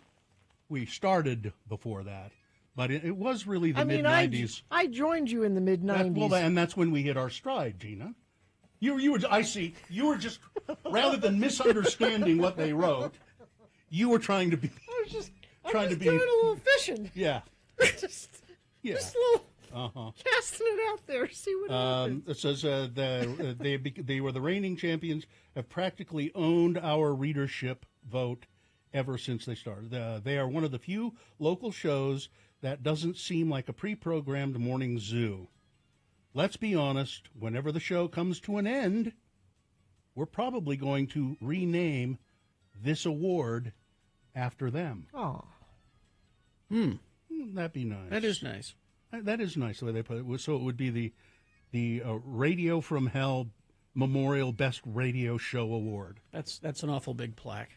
The Radio from Hell Best it's- Radio Show Award. Well, it's like $5 for every letter, so it's We also got Best Radio Station. Oh, we did. Mm-hmm. Serving as the longest-running alternative music station in the state, X96 has morphed over the years to where they are currently, a mix of classic hits and defiant source of rock music, as well as newer tunes from those trying to redefine the genre. Few others have earned the loyalty of their listeners to blast Nirvana, followed by Dexter and the Moon Rocks out of their stereo daily. I haven't really gotten to many of the other ones. Is there anything else that stood out to you, Gina? What were you going to say? I was going to say thank you to everyone who voted for us. Absolutely. And for those who didn't, Mike Lee, Worst Utah. Of course. That makes sense. He also won the Best Swear Word Award. So when you swear, say Mike Mike Lee. Lee. Mike Lee. You're such a Mike Lee. Mike Lee. Let's see. Oh, here, my wife's got a perfect name for the new award.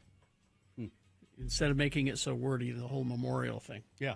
It's the Not As Good as Radio from Hell Best Morning Show. There you go. We have Bill Frost Bill here, Frost. who participated in the writing of these. Did you write any of these or this year? Oh, no, not at all. You've sort of sworn off doing that. They have asked me to, but I just said, it just can't. It's my nom. I can't go back. It's my nom. Well, I was trying to remember the name of the other. There was The Event. The Event. Private Eye.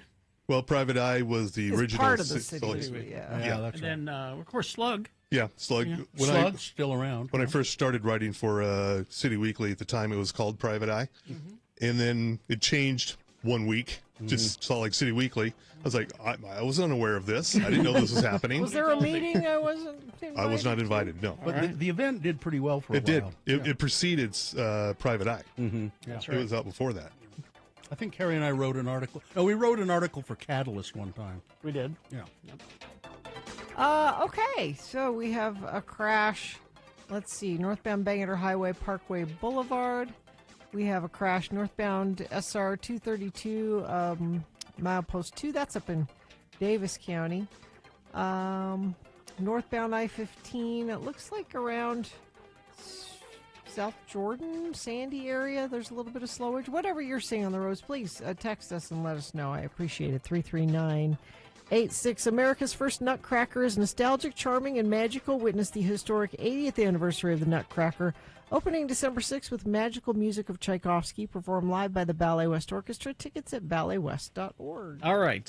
Bill Frost will be here to tell us what's on TV this week after these messages. Stand by, KXRK Provo. Underdog Fantasy. Oh, Underdog Fantasy. Listen, if you want to, you like the thrill of sports and you want to make a little money, Underdog makes it easy and fun to cash in on your sports knowledge. You want to test your predictions, pick higher or lower on player stats like touchdowns, three-pointers, and win up to 1,000 times your money. And they make it easy to do because they put all the stats on the Underdog website.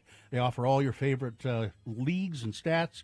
Underdog puts the control in your hands, and this season Underdog is running a special promo or bonus almost every day, like Profit Boost. Pump up your winning and just tap, and you apply the winnings to eligible entries and discounts. You'll get adjusted projections on certain player stats to give you a better shot at the big W. Free picks are basically a sure thing. You can boost your profits on all entries by 20%. Underdog is literally giving you unloader profit to make basketball entries. Download the app, sign up with the promo code ALLRED, deposit now to get up to $1,000 in bonus cash. You got to be 18 years of age or older in a state where Underdog operates. Terms apply. Concerned with your play, call 1-800-GAMBLER or visit ncpgambling.org.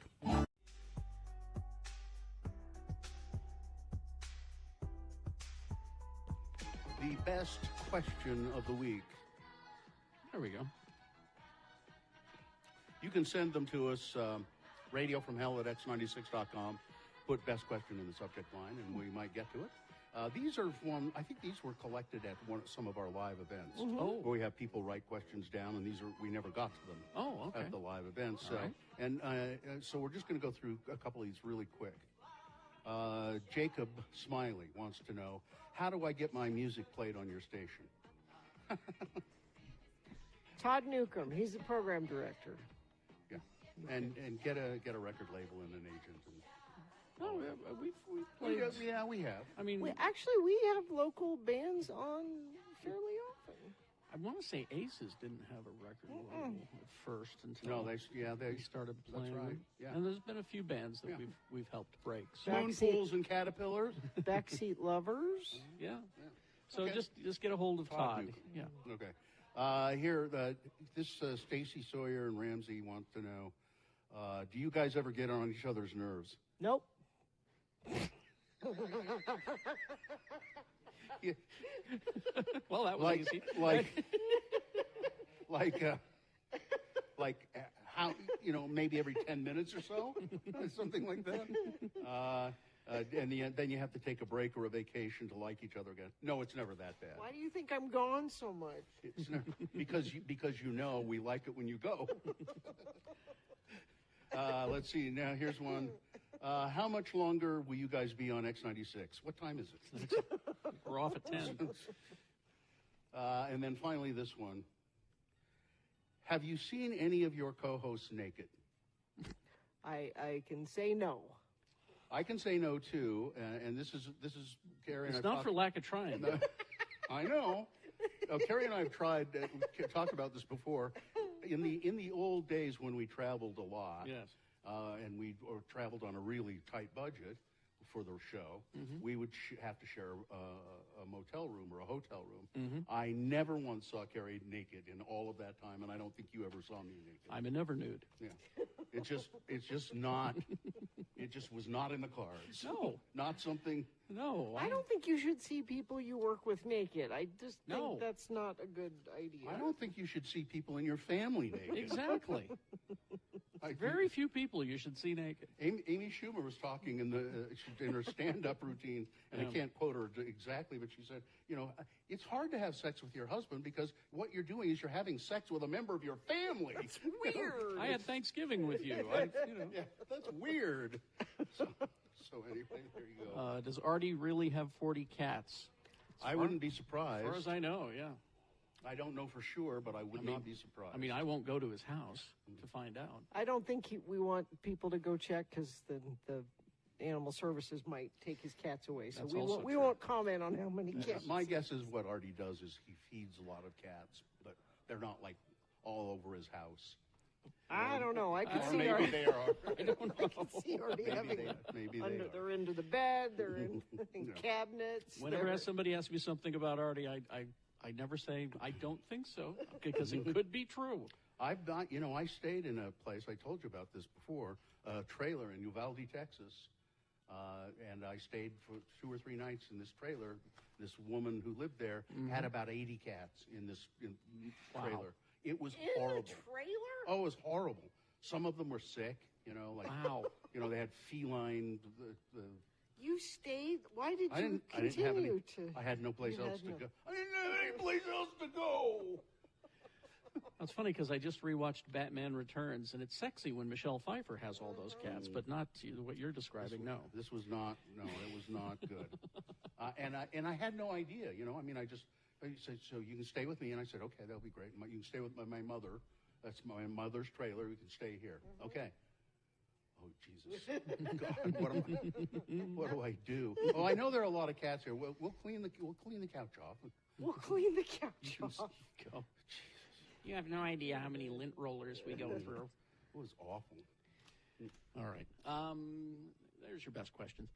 We could probably talk about Pride a little bit here. Pride's happening this weekend. Right. Oh, there you go. That officially ends the best questions. Thanks, Nick. Thank you, Nick. You can email a question to radiofromhell@x96.com.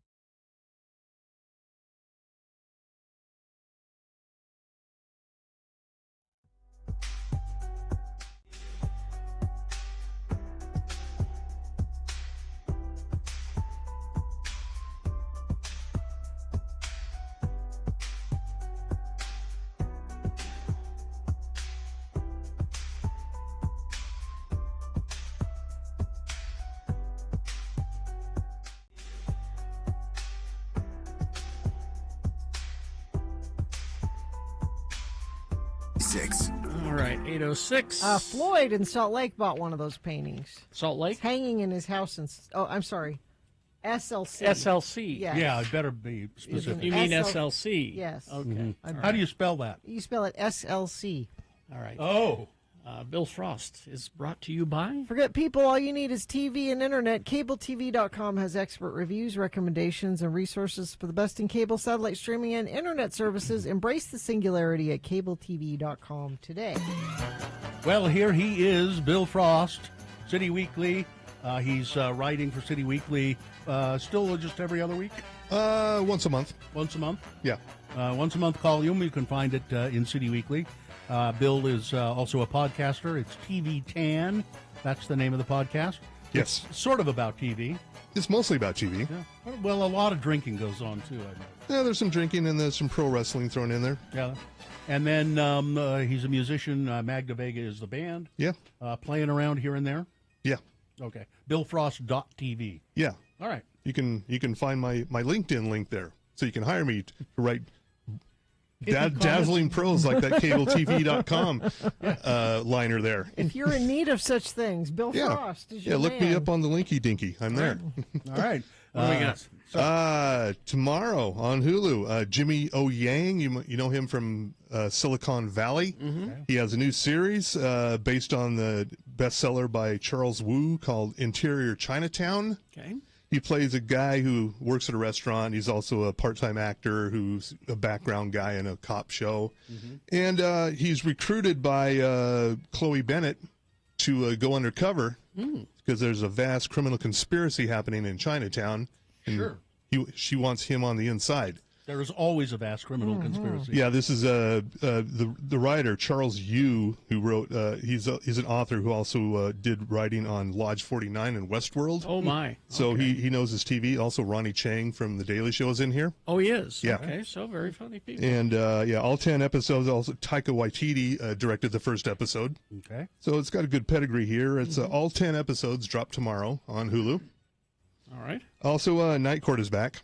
Yeah. It's okay. Yeah. If you're already watching St. Dennis Medical, which is very funny, Just leave it on. Just leave it on. Okay. Yeah. Oh, okay. Well, all right. Yeah. Do I have to? I am enjoying St. Well, Dennis Medical. Oh, yeah. You don't have to. Yeah, it's very funny. I'd kind of like to watch it because I love David Allen Greer. On Wednesday on Netflix, a new docuseries called Our Oceans, narrated by Barack Halibut Obama. It's all about life under the sea, and it's got some fantastic footage. There's a really good trailer at x96.com for this. All right. And Thursday, based on a true story on Peacock is back. This is starring Kaylee Cuoco and Chris Messina. Oh, yeah. She's a true crime buff who thinks she can solve a local serial killer crime spree. We're better than cops. And she does. And all of a sudden, we're in the podcast business together with a serial killer. Well, that's interesting. Very funny, The first season was all right. Yeah. Also on Thursday on Prime Video, for some reason, they've made a series out of Cruel Intentions. Yeah, why? We already have a perfectly good Cruel Intentions from 1999, the movie. Exactly. We don't need this. No. We have Cruel Intentions at home. We don't need this. Also on Thursday, Mike Schur, the creator of The Good Place and several other shows, and Ted Danson are reunited in a new series called A Man on the Inside. Okay. Oh, I haven't heard about this. This is based on a book or The something. Mole Agent. Yeah, The Mole Agent. Yeah, and basically Ted Danson is he answers a classified ad to basically go undercover at an old folks home to investigate corruption. Maybe you could do something like that. I could maybe do this. Yeah. Yeah. So also in here are And then you could write about it. Yeah. And also in here are Stephanie Beatriz from Brooklyn Nine-Nine and Mary Elizabeth Ellis from It's Always Sunny in Philadelphia. It looks interesting. And Sally Struthers. What? She's one of the people that live in the home. Yeah. No, she was in. Wait a minute. She was in Yellowstone for a while. Sorry, Gina. What's wrong with that? She has become a woman of a certain age. Yeah. Also on Thursday, if you've been waiting to see Alien Romulus, it's on Hulu on Thursday. Oh, on Thursday. Yes. Yay. On Friday, a bunch of movies. First one, Blitz on Apple TV Plus. This has got really good reviews. This is from writer-director Steve McQueen. A different Steve McQueen. Different. Yeah. It's set during World War II, starring Saoirse Ronan and her son, basically trying to survive the Blitz of World War II. Oh, okay. Yeah. It's also in some theaters. I think it's playing at the Broadway right now. Oh, yeah. Also, another movie, Joy, starring Bill Nighy. It's basically a fictionalized retelling of the true story of the world's first test tube baby in the 70s. Oh, I remember that. Yeah, it's called Joy. It's on Netflix on Friday. And another movie, a lot of movies, The Piano Lesson on Netflix, again, starring Denzel Washington. He's already done First Fences. He's done Ma Rainey's Black Bottom, and now he's doing The Piano Lesson. Okay. And it did really well at a Telluride in the Toronto International Film Festival. Also in here are Samuel L. Jackson, Ray Fisher, Erykah Badu. A lot of people. Yeah, it's set in the 1930s Pittsburgh. And an animated movie on Friday. Spellbound on Netflix again. This is bounced around from Apple TV Plus to Paramount, and now it's ended up at Netflix. It's from Skydance Studios. It's about a young princess voiced by Rachel Ziegler who goes on a daring quest to after her parents are transformed to monsters. Parents voiced by Nicole Kidman and Javier Bardem. How are they transformed to monsters? It's a cartoon. Okay. Yeah. You just draw it that way, Bill. It's magic. Magic. Also providing voices in here are Nathan Lane, John Lithgow, Titus Burgess, and Jennifer Lewis. And the director of Shrek is the director here. Okay. And all right. Yeah. And as far as the that's all the new stuff. But right out there now on video on demand, you can buy or rent it. The Saturday Night movie. Yes. Really good. Oh, I haven't seen this It's yet. really fast paced. And it's 90 minutes. It's Did 90 you minutes. watch it? Not yet, no. You have to have some familiarity with the 70s original Saturday Night Live to follow it. Yeah. I don't I know. got upset about Sally Struthers, so I think I'm okay. You're qualified. I mean, you should pay particular attention to who's portraying Jim Henson in this. It's a surprise. And also who's portraying George Carlin, who was the first host of Saturday Night Live. Yes. It's both guys from big prestige dramas that you may recognize instantly or not. And the person who plays Jim Henson also plays Andy Kaufman. Yeah, that's right. Yeah.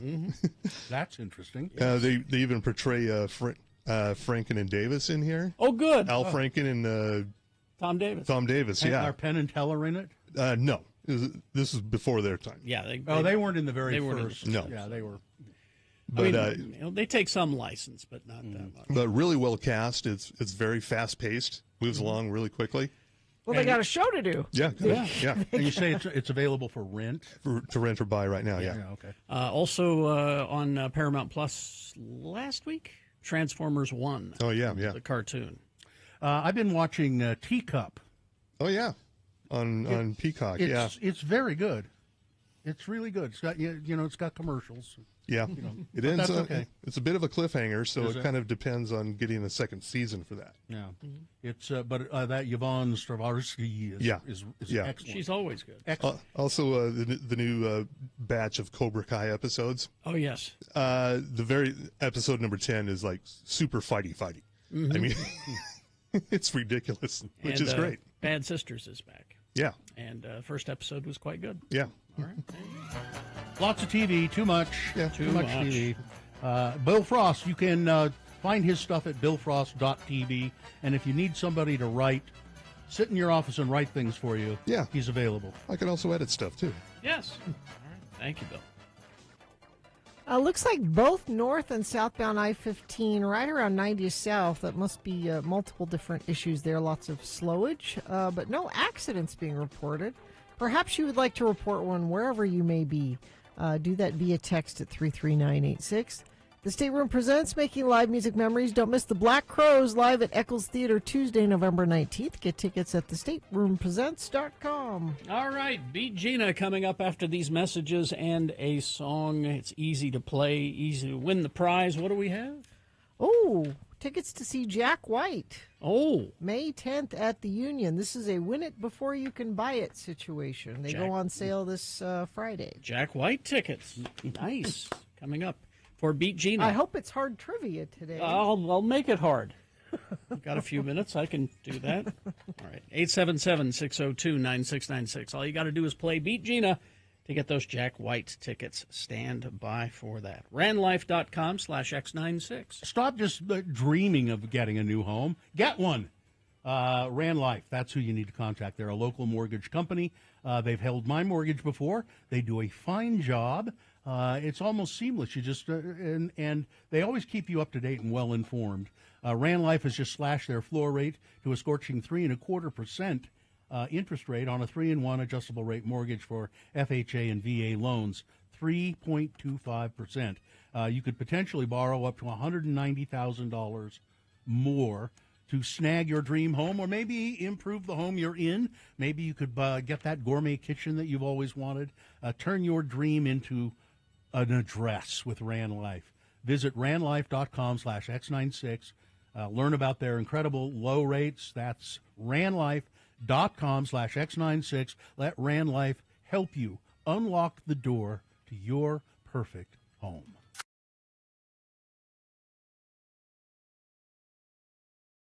Did you want to talk about Ashley Madison? Oh, so I was watching the documentary on Netflix, and if you don't know what Ashley Madison is, good. It's a cheating website. It's a website where it's their tagline is "Life short, have an affair."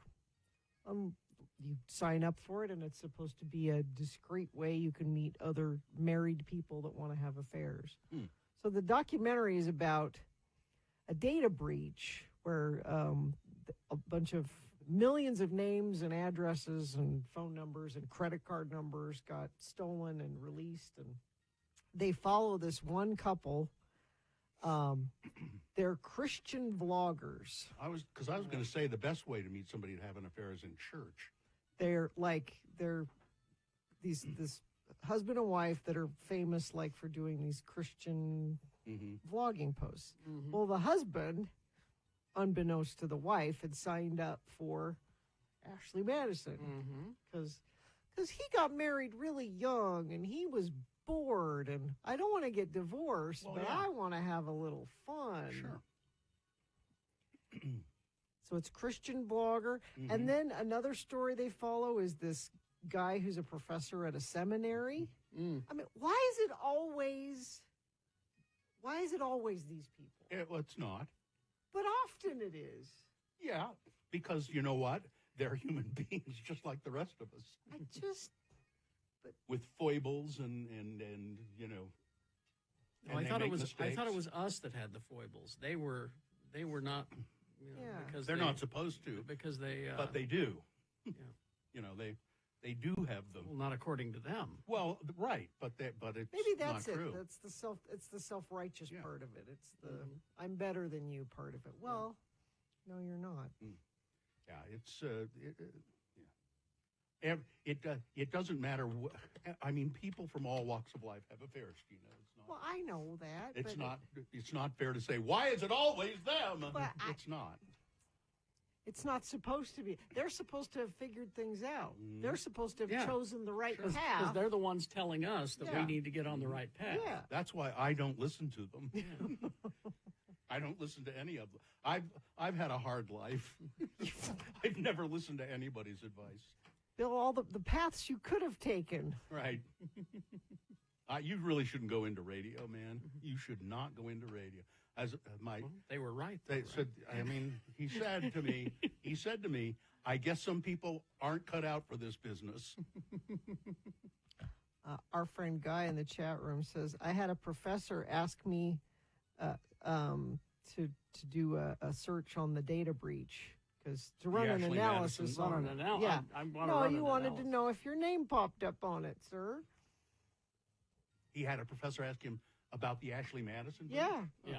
Can you look at that for me and see if I mean, I'm just curious. Yeah. And apparently they just lied to people saying, "Oh no, it's very secure. We have the highest quality." They never did anything. No. Here, answer me this question. Who is Ashley Madison, or is it just a name they gave? It's a name they picked out because Ashley and Madison were the two most popular girl names at the time. So whoever started it, we'll call it Ashley. They thought it sounded upscale, Having never looked at the website, did they have somebody who was supposed to be Ashley Madison? No. Okay. There wasn't a Betty Crocker. Yeah. That's kind of what I was thinking. That sort of thing. But it's you put in where you live and what you're into and what you're looking for. And it matches you with, and it's just like a lot of these things. For women, it's free because they want the women, but men have to pay for it. Is it a subscription or just an individual? You buy access. It's not a subscription, but you buy. Oh, I want to be able to talk to this many women, so you pay for. Oh, I see. Pay for that. Again, not telling you how to use it. It's just. Well, is it still around? Why am I surprised, though, that millions of people signed up for this. Why does that surprise me? I don't know, because there are People that want to be married, don't want to get divorced, but just want something on the side. Now, have you finished this documentary No, series? not yet. Okay. Are you going to? Well, yeah, I'm into it now. You're committed already. Yeah, because guys, as I recall, I think Guy's right. The data was like 50-1 men. Mm-hmm. Yeah. It was mostly guys on there. Somebody else in the chat room says, my ex, I'm not identifying you because I don't know if you want to be identified, but says, my ex signed up for Ashley Madison. I found out from a woman who didn't want to meet him in person. He scared her and she told me about it. You know, you don't have to keep watching it. I started watching that Dancing for the Devil. Which one was that? Somebody was telling us about it. Bill Frost last week, I think. Dancing for the Devil. It's about, there are all these dance things on Instagram, and then there was this pastor who started, the dance church, and it's a cult, and I watched about a half an hour of it and go, well, I don't like any of these people. You gave up on it? Yeah. So go ahead, be in a dance cult. I don't care. Be in a dance cult. I don't care. Might I suggest to you? Wow. A different show. Okay. Something that is perfect for you. Okay. Because it's got handsome brown-skinned men with hairy chests. Yes. And it takes place in the 80s. Yes. It's called Acapulco. And it is like the most vapid, you don't have to think about it show. There's a problem, though, because you have to read some of it. Is it a scripted show? It's a scripted show. Okay. It's in both Spanish and English. Okay. So, is it a Netflix thing? What is it? It's about Apple? a resort in Acapulco during the heyday. Oh, okay. But it flashes back between the 80s and now. Okay. So you might. I might. I need a little piece of candy. That's exactly a what little it piece of is. candy. Acapulco now is a really awful hotbed of cartel crime. That's why it's good to flash back to the 80s. Do they address that? Well, we haven't headed there yet. Yeah, Acapulco. That's where we're headed there in the second season because one of the characters died and he's going back for the funeral.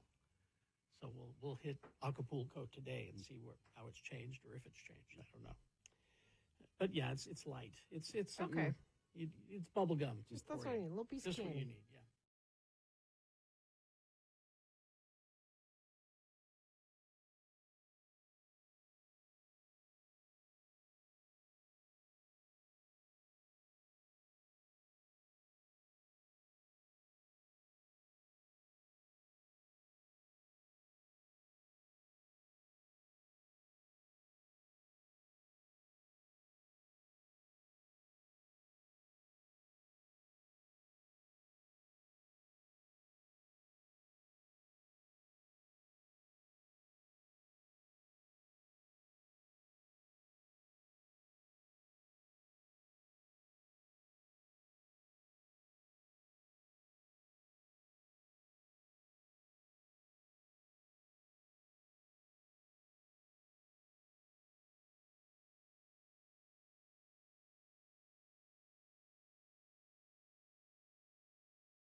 Jack White, because that's the prize. It's a great prize, and it's a win it before you can buy it prize. He's coming May 10th to the Union. Tickets go on sale this Friday. Thank you. I'm your Beat Gina announcer, Johnny Ola. And I'm a lucky guy. But that wasn't always the case. Really? No. At one time, Johnny O didn't have any luck at all. No. Are you unlucky? Are you the girl whose dreams never come true? The man whose success passes by? Wow. Well, now you can do something about it, just like old Johnny O did. Order the age-old symbol of Irish luck, the Lucky Leprechaun, There we go. cast in the original good luck mold from gleaming solid silver or gold. The leprechaun pendant can now be yours. Test his magnetic power under our money-back guarantee. It will be air-mailed to you overnight from Ireland with complete free history and guarantee. Send now, only $3 for silver, $10 for gold, Wow. $15 for 14-karat gold, Wow. no CODs, to Silvercraft Limited, 108 Albert Way, Bray, Ireland. Do something about your luck, just like Johnny O did. And now, no CODs. Yeah. No, Can no you COD CODs. anymore? I Is don't that know. not a I thing? don't think so. No collect on delivery, no. All right, now it's time to meet your COD host. Thank you. He always collects on delivery. Damn right. Kerry Jackson. Thank you, Johnny Ola. You're welcome. Professional game show announcer. All right, the randomizer has picked Greg is your contestant. Gina, hello, Greg. Are you there? Good morning, lords and ladies. Thank you, Greg. Good morning. Let's toss a coin to see who goes first. It will give you the advantage in the game. You call it heads or tails? Heads. All right. It is tails. Now you're going to have to earn these Jack White tickets. That's right. That means Gina goes first. She won the advantage. This question is for her to answer on her own. It's multiple choice pop culture trivia. If she gets it correct, she gets the point. Greg, if she does not get it correct, then I will come to you. You will answer the same question. You answer it correctly. You will steal the point away from Gina, and we'll go back and forth till one of you has 3 points. All right. Let's begin. We have some leftover questions here. Anne Hathaway leftover questions. Okay. Anne Hathaway trivia, Greg. Here we go. Gina? Anne Hathaway has one tattoo. Does she now? What is it? Oh. Is it 1, the letter M on her left wrist? Is it 2, a skull with Mama Didn't Love Me written underneath it on her arm? Yeah. Is it 3, the number 187 in Gothic font just below her neckline? Or 4, a small dolphin on her ankle? I don't know why, but I'm guessing M on her wrist. M on her wrist. What for? I don't know. That's a point. Well, it's because of her name. Anne Hathaway. Anne Hathaway. M. Hathaway? M. It's M, isn't it? M. Hathaway. What's the score? Does this feel like it's been going on longer? It does. It's 1 point for Gina. Oh. And now we go to Greg. Greg, here's your question. Who did she befriend during the filming of one of her movies and now calls them her rock? So they met on a movie, and now they're best friends. Okay. Who was it, Greg? Is it 1, Optimus Prime? Is it 2, Meryl Streep? Is it 3, Miss Piggy? Or is it 4, Emily Blunt? Emily Blunt. Emily Blunt is correct. 1-1. Back to Gina. Gina. Anne Hathaway's television debut was in a commercial. What was the commercial? Okay. Was it 1, for She-Ra Princess of Power action figures? Okay. Is it number 2, Better Homes and Gardens Real Estate? Huh. Is it 3, Thirsty Cat and Thirsty Dog Bottled Water for Pets? Yes. Or 4, Cheetos Flavored Lip Balm? I'm going to go Better Homes and Gardens. That is correct. All right. That's 2-1. Now we go back to Greg. He could tie it up. All right, Greg, we got some leftover Winston Duke trivia. Winston Duke, the actor from Black Panther. And Us. M'Baku and Us. Winston Duke attended Yale School of Drama with fellow Black Panther star who? Is it 1, Irving Forbush? Is it 2, Lupita Nyong'o? Is it 3, Ulysses Claw? Or 4, Chadwick Boseman? Lupita Nyong'o. Nyong'o's correct. Well, that's 2-2. Back to Gina. She could win on this question. Gina? Mm-hmm. What is a known trademark of Winston Duke? What's the first thing you think of? He's a big guy. He has an M tattooed on his wrist. M tattooed on his wrist. Is it 1, he can eat 50 eggs in 1 hour? I bet he could. Is it 2, plate spinning? Is it 3, his towering height? Yeah. Or 4, his lovely singing voice? I'm sorry, Carrie. Yes, he's a big man. He's very tall. And Gina wins, Greg. You did well, though. You did very well. Greg, you're a big man, aren't you? Yes, Yeah. larger than life. Okay. Wow.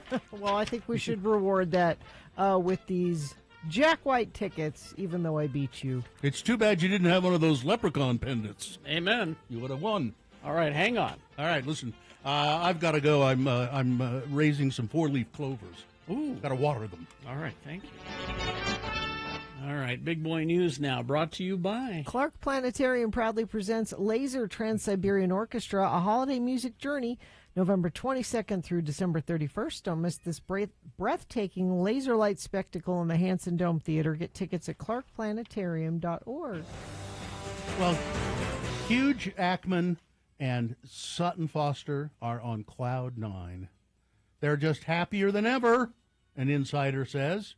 Their relationship is lighthearted, joyful, and a balance of playfulness and genuine admiration for You know, each he other. cheated on his wife. How do you know? You did? How do you know? Yeah. Is that right? Yeah, they apparently these two were dating. I did not hear this. And sneaking around. Who is she? I don't know. She's a Broadway star. Broadway That's why star? you don't know her. Song and dance. Song and dance. According to the source, the two spend time together dining at restaurants around New York City and taking romantic strolls in Central Park. Oh, that's so sweet. Jackman and Foster reportedly support each other in their respective careers as the X-Man star appreciates her immense talent, infectious positivity, and grounded nature. I don't know why this story has been written. Yeah. I have no idea. It's just that they have a wonderful relationship. Well, it's because it's together. surprising that apparently they were sneaking around before he got divorced, and now they're kind of coming out and making it official, and that's why it's a story. Well, I watched Deadpool Wolverine again this weekend, but this time I watched it with the closed captions on. Yeah. There are so many jokes that I missed the first time I saw it, including one where Ryan Reynolds, talking about Hugh Jackman, said, "We need to keep him in this uniform, though. He put on a lot of weight after the divorce." Oh, no, And I'm like, really? Whoa. Wow. Whoa. Wow. Biotech entrepreneur Vivek Ramaswamy, who's been named to lead President Trump's... I got to stop saying that. I just got to stop saying it. Who's been chosen to lead Donald's Department of Government Efficiency alongside tech billionaire Elon Musk, promised Saturday that many government agencies will just be deleted. Elon and I are in this for the credit, Ramaswamy said. We're rewarded for our But loyalty. I think that we're going to build the consensus to make the kind of deep cuts that haven't been made for most of our history. After host Maria Badadena questioned whether the two plan to close down entire agencies, Ramaswamy said, mass reductions will be made. We expect certain agencies to be deleted outright. We expect mass reductions in force in areas of federal government that are bloated. We expect massive cuts along federal contractors and others who are overbilling the federal government. What he leaves out is we expect mass chaos to ensue because of all of this. Ramaswamy added, I think people are going to be surprised by how quickly we're able to move with some of these Here's changes, the thing. given the legal backdrop the Supreme Court has given us. To make you feel better, this is a made-up department. Yes. It is not an official department. They do not have any power to make these things happen. They are there to make recommendations on what they think should happen. They do. Elon and Rivik do not have sweeping That authority. doesn't make me feel any better. Well, no, this has to pass through Congress. Well, but Congress, don't they have a Republican majority? They do, but there are Republicans in there who are pushing back against some of these things. Well, so for it's now. it's not a done deal, is what I'm saying.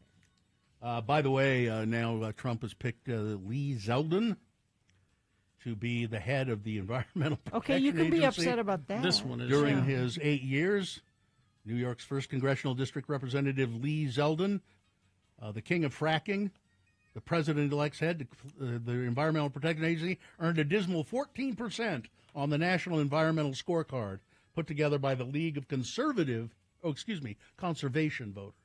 Among other things, he voted against a bill that would protect about 1 million acres of federal land around the Grand Canyon from uranium mining, voted against establishing a White House Office of Climate Resilience. Because it's a hoax. Yeah, he says climate change is a hoax, that it's not happening, and we shouldn't worry about it. He's voted for a bill to end the U.S. participation in the United States Framework Convention on Climate Change, and against a bill that would have invested billions of dollars to fully replace lead service lines that provide drinking water for people across the country. Zeldin's opposition to essential protections for clean air and water makes him the perfect person to head the EPA, don't you think? And Donald's nomination of Zeldin to that role signals the incoming president's intent to once again prioritize corporate interests over the health and safety of us. Freedom from breathing. Windy conditions renewed a wildfire that escaped a containment line and prompted emergency officials to enact a voluntary evacuation plan for a small number of houses in a community near the New York-New Jersey border on Saturday. The voluntary evacuation, enacted out of an abundance of caution, impacted about 165 houses in Warwick, New York, as firefighters continued working to tame the Jennings Creek blaze. On Friday, the wildfire was 90% contained on the Passaic County, New Jersey side of the border, about 70% contained in Orange County, New York, officials said. But the fire burned 7.5 square miles across the two states as of Friday, although New York officials said that number was likely to increase as stronger winds were forecast for the weekend. The fire is not it started up again, essentially. The blaze has claimed the life of an 18-year-old New York Parks employee who died when a tree fell on him as he was helping to fight the fire in the Sterling Forest. Well, McDonald's says that they're going to invest $100 million to bring back customers into the stores. How? Not in, well, they're advertising, you know. Oh, okay. After an outbreak of E. coli food poisoning tied to onions on the fast food giant's Quarter Pounder. So what they're saying is we're going to invest $100 million in our franchisees. We're not going to expect them to do this themselves. We're going to help them. The investments include $65 million that will go directly to the hardest hit franchises, the company said. The U.S. Centers for Disease Control and Prevention has said that slivered onions on the Quarter Pounders were the likely source of the E. coli. Taylor Farms in California recalled the onions potentially linked to the outbreak. Colorado reported 30 cases, Montana 19, Nebraska 13, New Mexico 10. Quarter Pounders were removed from menus in several states in the early days of the outbreak, but I think they're back on the menu in most places without the onions. All right. West Valley City teacher. Oh, I don't want to do that story. I'll finish with this one. There was a loud boom. A large group of people were wondering what caused the loud boom to be heard north of Ogden Canyon on Sunday. But as of yet, nobody has any answer. Following the noise, posts were made to a Facebook group asking, anybody know what made that loud boom? Boom? But it was more than just a loud boom. Somebody took some video showing rocks tumbling down off the cliffs, what appeared to be a minor rock slide. As a result. The North Ogden Police Department and the Utah Highway Patrol said, we don't know. We don't know. There it is at x96.com/live. It's the Hulk, right? Could be. Could be. I don't know. It's kind of strange. You can just see these rocks. It's a video. Of course, just a still, obviously, but these rocks, pretty big ones, tumbling down the side of the cliff. And there was some sort of boom. Boom. What go boom? They don't know. What make boom? They don't know. All right. Sports weather traffic. More than 60 million households watched the much-hyped boxing match. I was one of them. I stayed up way too late. We wanted to watch anything, so we turned on Netflix because we were going to watch British Baking Show. Couldn't get on. This is what this story's about. Yep. The match between 58-year-old retired boxing legend Mike Tyson and the far younger Jake Paul Friday night, Netflix said. The event was plagued by reports of problems with the video quality or interruptions during the undercard matches. Spinning on your Netflix. Yep. I think they underestimated the number of people that were going to tune in for this, and they were ill prepared for that. They also had horrible commentators, including, God bless her, Rosie Perez for some reason. She loves boxing. But they it makes you appreciate real sportscasters. It is an art to do that, and not just. And I'm not just talking about her. The three people they had on there were terrible. Did not know what they were doing. Let's see. Utah Hockey Club. Puck drops tonight at 7, Bill. It's a home game here against the Washington Capitals. And the Jazz are 3-10. They lost to the Clippers yesterday. They play tomorrow against the Lakers. That's your sports weather. Supposed to be getting a little bit of snow today. Hasn't seemed to start yet. And they're actually saying it's supposed to be mainly before 2 p.m. So maybe we're not going to get a lot of it here in Salt Lake. We shall see. Expecting more of it in the mountains. 38 for a high today. 23 for an overnight low. We could see some spotty snow sprinkles overnight tonight into tomorrow, it looks like. Traffic, friend of the program says accident 106 South 7th East involving a porta potty. Fell off the back of a truck. Oh, no. Secure your load. Free porta potty. That's what I look at it. Larson HVAC and Plumbing want to help a deserving family. They're giving away a free furnace in honor of Grandma Jana, who always took care of those in need. Go to larsonhvac.com/X96 before November 30th to nominate someone who needs help this season. All right. Thank you very much. We're going to take a break. We'll be back with some geek news for you after these. Stand by.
X986. Brought to you by, it's time for holiday shopping. That means stopping by Cabin Fever. Since 1982, It's Cabin Fever, located in the heart of Trolley Square. Cabin Fever, so much more than a card store. A lot of cool stuff at Cabin Fever. All right.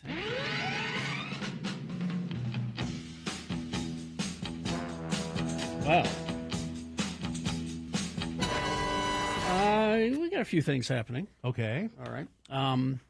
They've been trying to make a Lara Croft TV show for quite a while now.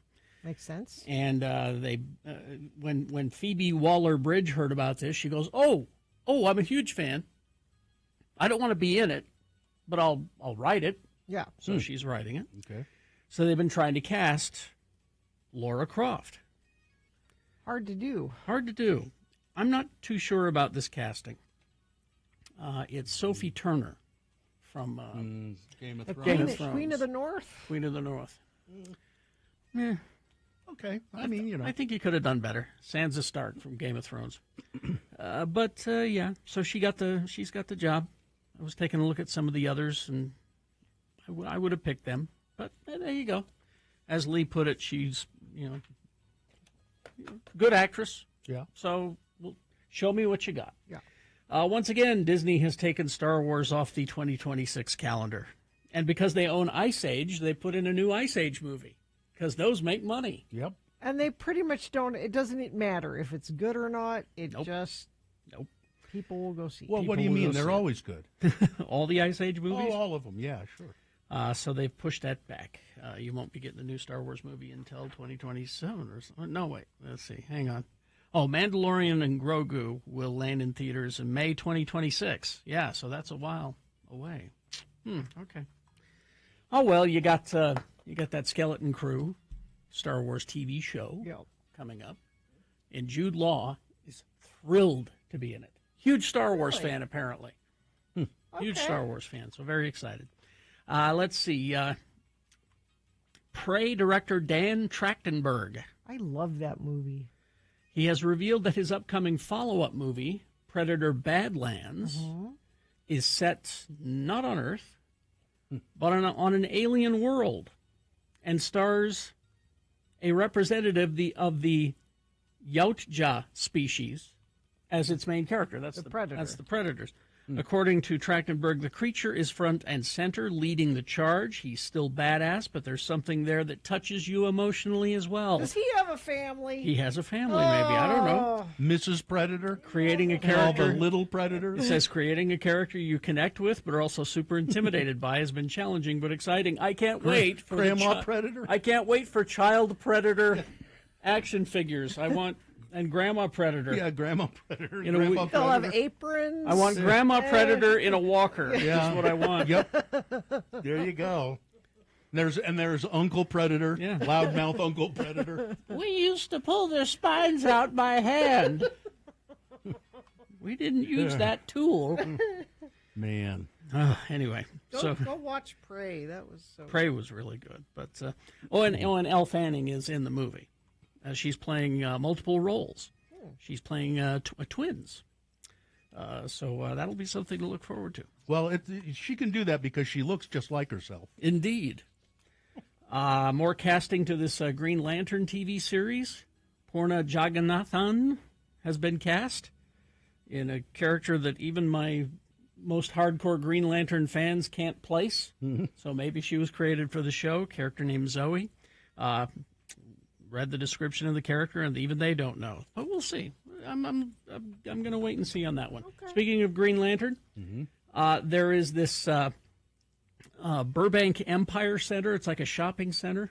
Okay. In beautiful downtown Burbank, and it's partially owned by like Warner Brothers and these people. So they have a Batman statue, they have a Wonder Woman statue, and now they've just added a Green Lantern statue. And it looks really nice. Finally, I may watch a football game. Why? Bart Simpson may soon have a new catchphrase, "Don't have a cowboy, man." Who wrote this? I mean, who wrote this? Come on, this is terrible. The Walt Disney Company, the NFL, and ESPN teaming up to debut another animated alternative broadcast of an upcoming NFL game. But this time they're going big with ESPN's The Simpsons Fun Day Football. Now, they've done this before with Toy Story. Yeah. But there's a little bit of a change on this one. What do they do exactly? On December 9th, Disney Plus and ESPN will stream the Dallas Cowboys-Cincinnati Bengals game. But it will take place in Springfield's Adams Stadium. Okay. With all the players replaced by dozens of animated characters based on those from Fox and Disney Plus series The Simpsons. Now, this is the second year in a row they've done this. They did this with Toy Story once before, but unlike that game, which saw the Hollywood strikes limit the ability of Disney to utilize talent from those films. Right. This year, the Simpsons game will feature a full roster of Simpsons voice talent participating, including Hank Azaria, Nancy Cartwright, Dan Castellaneta, Julie Kavner, Yeardley Smith. They will lend their voices to some pre-recorded bits and skits. But it's live, so they're mirroring the game. It's motion capture. So the players, the computer reads the players, the way they move, and replaces them with Simpsons characters. So I'm assuming you'll have the option of watching the game They're on different itself, channels. Yeah, you'll watch. You can watch it on a different channel. Or you could flip back and forth. Or they will also have their own announcer booth with animated versions of who are these people? Mina Kimes, Dan Orlovsky, and Drew Carter. Are they actual football? Yeah. Okay. Bart will appear on field for the Bengals, while Homer will play for the Cowboys. Marge and Lisa will interview players during the game while Maggie mans the sky cam. So that's fun. Like I said, Watch it. maybe I'll watch a football game. That's December 9th on Disney Plus. There you go. Football.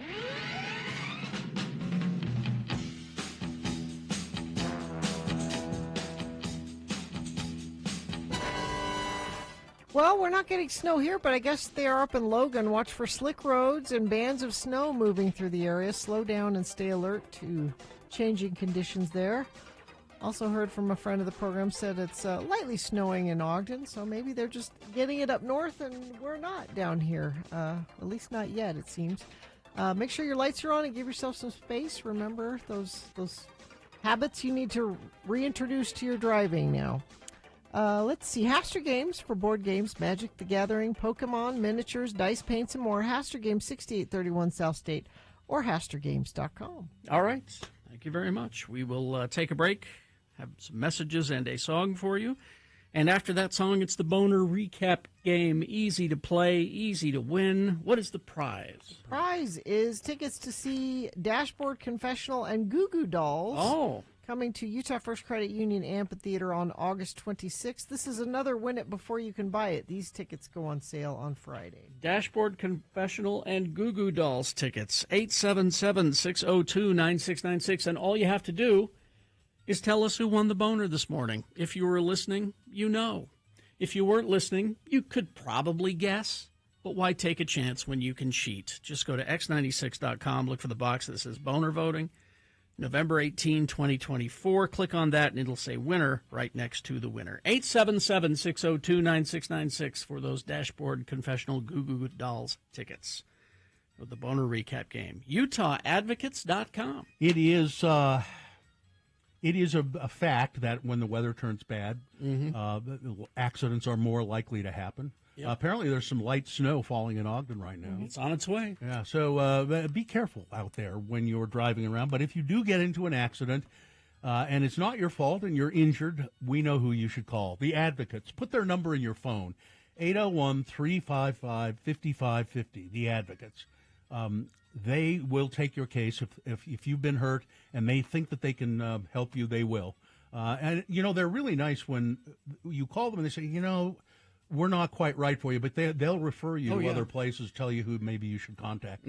So they don't charge you any money for the phone call. They don't charge you any money in the whole process. They only take some money when they get you a settlement.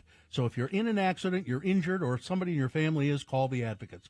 801-355-5550, 24 hours a day, 7 days a week, or go to UtahAdvocates.com.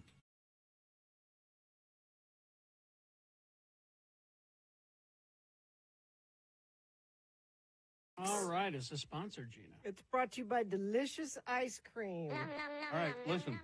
So we have our new clients here in the studio with us from Advanced Window Products, and we want to keep you as clients. We want to keep your money, and that's why we're feeding you ice cream. We're going to be here every morning. I was going to say, yeah. The This is how it donut, goes. the donut critic has joined us. Ben is here, and he's brought ice cream from Cloud Ninth Creamery. I've come to wreck all of your diets. I was going to say, see, I've never heard of this place, but it may be my new go-to place now. Yeah, and especially ice cream for breakfast. I mean, you know. This is incredible. Yes. That's Yeah. how you start your day off right. Yeah. Yeah, this is a semi-new business. It started a long time ago. It's a family business. So in like 1942, this family was making ice cream, and then the rations for the war started pulling that back, and so they weren't able to make their ice cream. And that went dormant for many, many, many years until about 2 years ago. The son decided, or the grandson decided, hey, I'm going to make ice cream, and this is what we get. So these recipes are stemming from all of those recipes back then, and it's only available during the summer. That's the problem, right? Yes. They're crazy for shutting down. So it's at 9th and 9th? Is that where they are? Yeah, so if you know where Crack Shack, the chicken place, used to be, which is now Houston Hot Chicken, it's just east of that. So Okay, yeah. it's just a little sliver of a shop, and it's amazing. The milk fat is super premium. This is the key. Yes, and so it's 16% milk fat for those of you that track that. Yes, my muscles like that. The muscles do like that.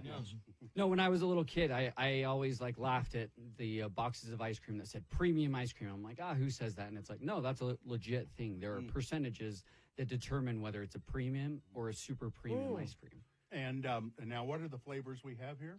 So what you have is Death by Peanut Butter, which we've been eating it, and you all have mentioned, like, I'm not even a big peanut butter fan, but this is really delicious. I don't like peanut butter. I would never pick a peanut butter ice cream. But the texture with this is fire. Yeah, it's so really silky, amazing. smooth. And it it's not overwhelming. It's peanut butter. It's just, Right. Yeah. It's perfect. And then we have a monkey business, which is a peanut butter, or not peanut butter, sorry, a banana and a fudge. And the bananas in there, whole bananas in there. Delicious. And Carrie, you said it's almost like taking a bite of cake. Like a chocolate cake. So rich. good. And then the last is Almond Joy. That one's pretty damn good, I got to say. Yeah, and like I said, I feel like this is the Almond Joy that everybody wants. You take a bite of the candy bar, and I'm always like, it needs a little bit of creaminess to it. The ice cream really hammers that home. Now, do they have other flavors as well? Oh, yeah. They, right now, probably have 10 flavors. A couple of them are for sorbets, if you're dairy-free. Okay. But my favorite is banana cream pie. They use bits of actual pie. Carrie likes stuff in his. I like stuff in my ice cream. Me too. I am exactly the same, too. And they do it so well. My wife likes the cake batter. That I would get that one. Which honestly tastes like you're eating cake batter. Oh man! And then Carrie, you'll have to get a double scoop. Look, are they on the way corn? home. Do they have a cone that you? Yeah, so they do waffle cones. So they have fresh waffle cones or in a cup. And one that you'd really like, they have a new flavor called sugar cookie, and it's got little bits of sugar cookie. It's probably the best suger cookie ice cream I've ever had in my life. A guy in the chat room says they do Dole Whip too. Yes, there's a Dole Whip, and then you can get ice cream Dole Whip mixes. Now, is that the only place you can get it? No, there's a number of places that they've started to sell wholesale where you really? can get it at the restaurants. Okay. So if you go to the Chocolate, which is in South Jordan or in Orem, they serve it with their hot cookies, which is obviously amazing. That would be even better. Kumo Cafe, they do like the big fluffy pancakes. That's in like the Chinatown area. Tam's Cream Puffs down in Orem. Kiromas, I'm not sure where that one is located, but that is a spot you can get it. The Dalai Lama, it's those the waffle cones that they put an ice cream scoop in. You can get it there. Gooey Gourmet Brownies in Orem. And then Flankers in Salt Lake. Ruth's Diner, that one was one that I... Ruth's Diner. Okay. Yeah, I mean, we're going to be going up there in the canyon. And We've all been to Ruth's, yeah. And then Hogle Zoo. So they're hard ice cream up at Hogle Zoo. Okay. I'm taking my kids there. I'll be getting ice cream. Which one was your favorite, Nate? Yeah, my portions were pretty small, so it's kind of hard to say. I had the smaller servings out of the bunch. I'm sorry, I'll bring more next time. It's fine. More to try, so yeah. But the peanut butter was a hit. Yeah. Now, let's move on. Cloud 9th. Cloud 9th, yep, 9th and 9th. And you got to get in. They just barely opened on Friday, but they're going to be running throughout the summer. But you have to get there because it's amazing. Now, the Utah Dough Show happened this past Saturday with a good show. Yeah, so I wore my Dunkin' Donut costume, quite the spectacle. Proud of you. Well, thank you.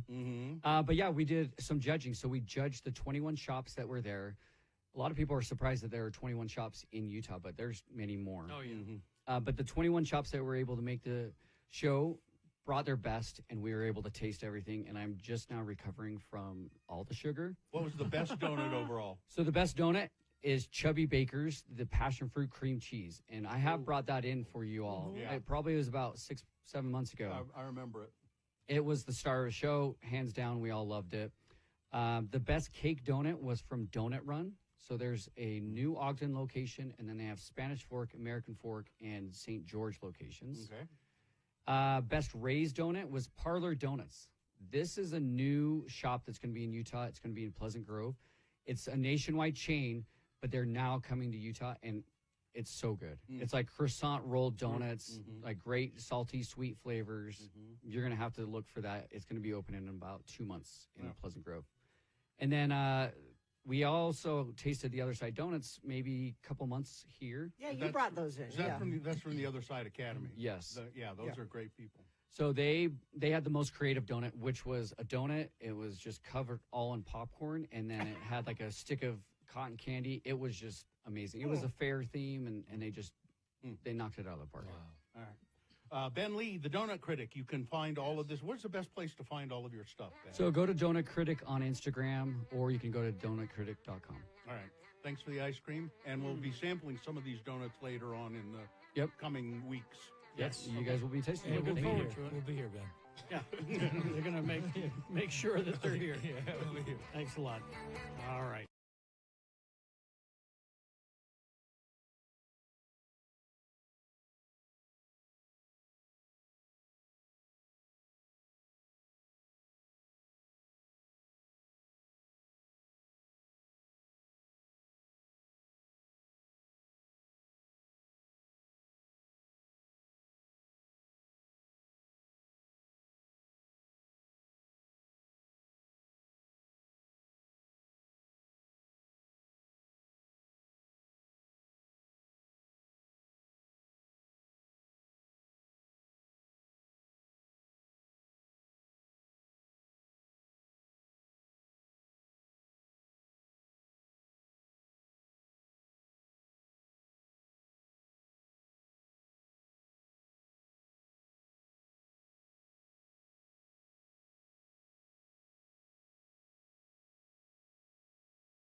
Julio currently lives in Bonneville. Wherever that is.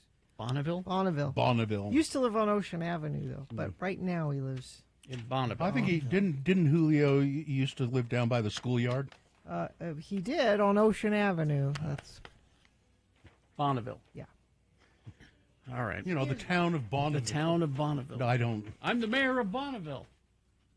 Sure. All right. You can just declare yourself the mayor of Bonneville now. Okay. Time for the boner recap. Is anybody there? Nate is here. Nate. Hi, Nate. Hello there. Good morning. Thanks for letting me listen. Yeah, sure. Nate, it's our pleasure to let you listen. But don't piss us off. How would Nate do that? He's trying to win tickets to Goo Goo Dolls and Listen, Dashboard I've Confessional. heard about Nate. I'm sure he could figure out a way to piss us off because, you know, really, if we're being honest, it doesn't take much. But Nate, if you... You're not wrong. What a nice thing to say. That's perfect, Nate. Nate, if you tell me who the boner winner was, then you'll win those tickets. What is it? It's Goo Goo Dolls and Dashboard Confessional. They're coming to Utah First Credit Union Amphitheater on August 26th. And this is a win it before you can buy it. Tickets don't even go on sale until Friday. It would be our pleasure to give you those tickets, Nate. Did you hear the boner candidate? I would love to get them. Oh, Al, did you hear the boner candidates earlier? I did. Okay, you're in then. Boner candidate number 1, the bully and the hypocrite. It was just that picture, just something about it just drove me wild. On Donald Trump's plane, there's Trump and Musk and RFK. I do it every time. RFK Jr. And Steve Johnson. Speaker. It's not Steve. Is it Steve Mike. Johnson? Mike Johnson. Mike Johnson. Brother Johnson. And anyway, they're all eating McDonald's. And Trump has just got this leer on his face, this like, see what I made him do? And, my brainworm said it would be okay if I had it this time.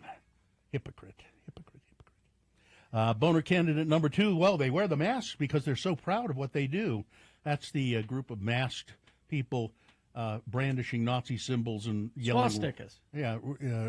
Yelling racial slurs as they march through a neighborhood in Columbus, Ohio. And then boner candidate number 3, we didn't elect you to be kind and to help people. The county, Davis County, is required to find some temporary homeless shelters to activate during the very frigid weather. It's a very specific temperature. It's not just when it's cold. It's like when it gets to a certain temperature, then they need emergency housing. Really low. And it's only for the specific number of people as well, like 18 people or something. And the people in Kaysville and other parts of Davis County, no, we were not going to do it. There was a church that offered we could open up our church when it gets that cold and let people sleep there. No, said the residents. No. Then the commissioners said, well, we've got to do this. By law, we have to. No, they say, no. We didn't elect you to be kind. We didn't elect you to help people. Let them freeze. It was bringing down our property values. Who was the winner there, Nate? The winner was boner candidate number 3. Yes, it was. There you go. Nate, so much for Utah's hometown. Yep. Congratulations, Nate. I'm proud of you for getting that one. And you're going to go to the show and then call and tell us how it was when you see it. Now, Nate, I got a text here from someone alleging to be your wife. Nate's wife here. You know, that's true. He pisses me off on the regular. That's what it says. I don't know if it is that your wife, really, Nate? Oh, and thanks for she is an everyday kind of listener, just like me. Says thanks for the tickets. We need a date night. Oh, also. nice. So you have. It's not till August, but you have something to look forward to. So. Well, thank you, Lord. That's amazing. Nate, take her on a date before August. Do Please. something else before then. I hear they got a deal on lobster rolls over there in Sugar House. Oh, really? Go get some lobster rolls. All right, hang on the line. Well, hang on, again. Okay, hang on. We got a nice text from our friend Molly Mormon. Oh yeah. She said, "Please let me know if I need to make Posty his own sash so Bill can keep his." Oh, for best Utah for the big. Well, I have 2 because I got you one too. Yeah. So I could pass this. But that's one the one that Molly made, right? Yeah. And that's a good one. Hers is much nicer than mine. Yeah, that's a good one. Let's see if we can arrange Posty, an exchange for Posty to come in and get. We're trying to lure him in here, This sash. Molly. That's what we're. Yeah. The transfer of power from one best Utah to another. A peaceful. We need a peaceful transfer of power. Yes, absolutely. Hand over the sash. We need to talk to Todd about this. Record company connections. Yeah, there's that, and Saltus, maybe over there at the City Weekly. We need a peaceful transfer of power. I think that's a wonderful thing. All right, we will take a break. We'll be back with some big boy news and opinioendo after these. Also, the folks from Ballet West are coming in. Oh, nice. Talking about the Nutcracker, I'll bet you. All on the way. Stand by. Thanksgiving is coming up, and holidays can be a whirlwind of stress. And it's not just Thanksgiving. This is for Christmas meals too, because you're going to make you're going to make the turkey. Yeah. You don't want to mess with all the sides, do you? No, it's it's really a lot. hard. If you only have one oven, it's kind of hard to get it all done. Exactly. Huckleberry Grill can help. located just south of Costco on 3rd West in Salt Lake. Huckleberry Grill offering a range of mouth-watering holiday side dishes that will wow everyone. You can even put them in your own pan and take credit for them if you want. They don't care. Just come on down and see them. Creamy Utah funeral potatoes, you need those. Aged cheddar mac and cheese, fluffy mashed potatoes with demi-glace gravy, sweet potato mash topped with crushed pecan brittle, serves about 12 people for just $24.95, and with leftovers and all of that. You can order ahead. Don't forget, they do desserts as well. You can get the Huckleberry Supreme Pie or their signature Huckleberry Chocolate Mousse for dessert. They have everything you need, and it's going to make your holidays less stressful. For every pan sold, this is the best part, for every pan sold, Huckleberry Grill will make a donation to feed those in need during the holidays. So you get your holiday meal, and you can give back to the community in your own way. So Huckleberry Grill, located just south of Costco on 3rd West in Salt Lake.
X96. All right.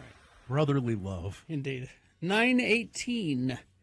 And it is time for some big boy news and opinioendo brought to you by. Get ready for Seasons Drinking. Salt Lake's best holiday party happens November 29th through December 28th at the Ruin on Main. Enjoy a holiday wonderland at the Ruin with seasonal bar featuring a takeover from the Remora crew. Learn more at ruinslc.com. And they got that special Blanton's? Blanton's bourbon. You can only get it there. It's their special barrel. Is that giant skeleton always there?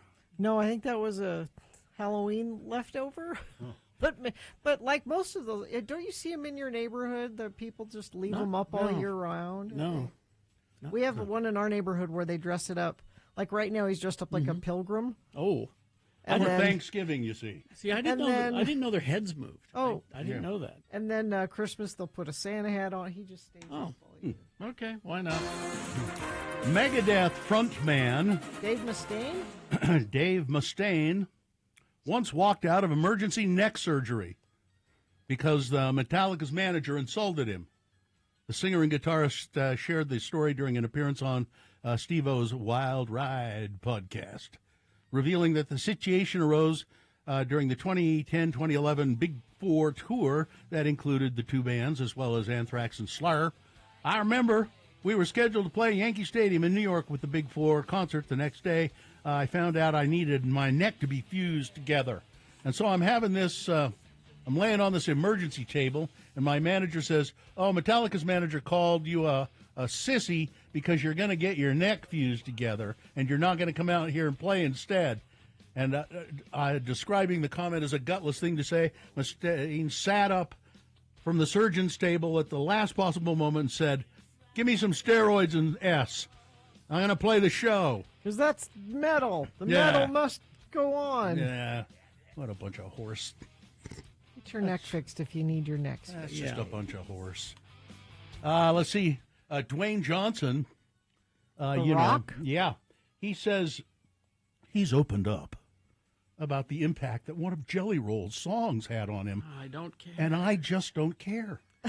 About either of them. I don't care that Jelly Roll is an inspiration kind of to beloved, you. though. Jelly Rolls. Well, that's fine. I don't care what effect he has on Dwayne Johnson. He's hanging out with Trump. Jelly Roll? At the UFC. Yeah. Lincoln Park, Mike Shinoda has spoken more about the band's recent lineup changes and how they came together, including the reason for guitarist Brad Delson's absence from live shows. The band announced their comeback in September with a live stream event where they revealed the addition of Emily Armstrong as their new co-vocalist. Drummer Colin Britton had joined the band, too, following the departure of founding member Rob Borden. In Delson's absence, Alex Fetter is playing guitar live. Now Shinoda has given more of an insight into why Delson is sitting out of the live shows. In case anybody doesn't understand the dynamic, Brad is our guitarist. He's in the band, but he's realized that, well, it's kind of a mental health thing, he said. He doesn't love the touring and the live show lifestyle. And so he is our guitarist, but he doesn't want to play live anymore. He'll go in the studio. I guess so, yeah.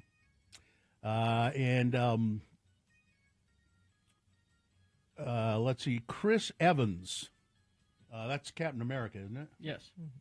Is sharing his next surprise dream project. He wants to do, well, first of all, I think he's really sorry he's in the red one with Dwayne Johnson. Yeah, probably. It was a paycheck. But he says, I want to be in a musical.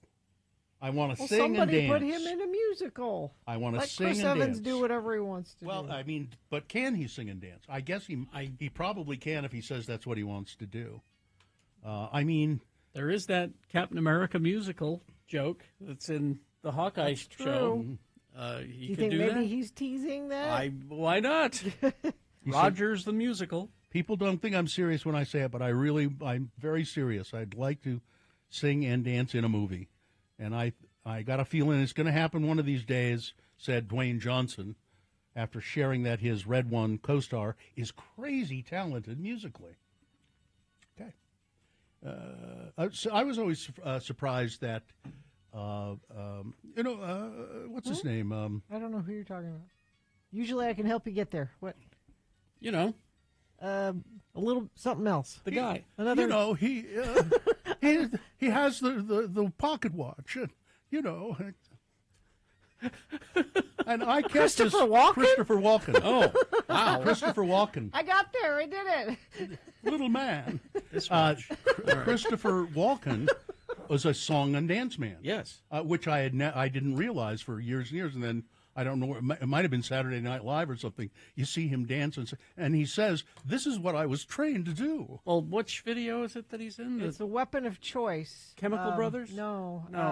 Some other DJ. Weapon of choice. Come on, I'll try and help you here. If you want to see him dance, Weapon of choice. I'm trying to help you here, Gina. Is it Fatboy Slim? Fatboy Slim? Okay. Yeah. Knew it was a DJ. I'm going to write that down because I'll forget it immediately. Yes, if I don't. but you'll watch it and you'll go, ah. Yeah, and I've seen him do other stuff, so probably on Saturday Night Live.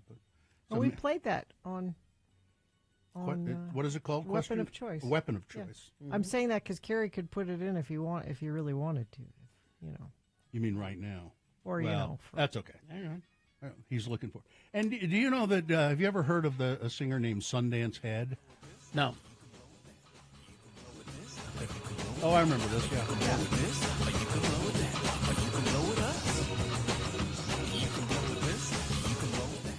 You see Walken dancing all through it. He's quite good. Yeah. Sundance Head was the 2016 winner of NBC's The Voice. I had no idea. I somehow happened to hear him sing. I think when it was probably in 2016, and I was scanning through some channels, and it was the show, and I heard him sing, and he was really good. But I don't know why he has the name Sundance Head. I think that's just here. Is this him? Yeah. Okay. What they say is true, babe. I could never live. He's good. I mean, he's good. Got a country sort of twang voice, and he's good. I can't support him because of his name, but Sundance Head. But he is in stable condition after accidentally shooting himself in a hunting accident near his Texas ranch. The 46-year-old country singer. He was born. His birth name is Jason Head. Was hospitalized November 15th after a firearm he was handling discharged and struck him in the stomach. The incident occurred when the singer's firearm slipped out of the holster, hit the side of the Jeep, and discharged into the stomach area. It's apparently he is in stable condition and he will recover. But his wife, Misty Head, I guess, says it was simply an accident, and he will recover. And let's see what else we have here. We have there was a Jeremy Allen White lookalike contest in Chicago. Why? I don't know. 50 contestants turned out to Chicago to compete in the lookalike contest for. No. Portray. No. It's close. No, not even. It's close. No. That's if I were Jeremy Allen White and somebody said, "Hey, you want to see the picture of the guy that won the Jeremy Allen White lookalike?"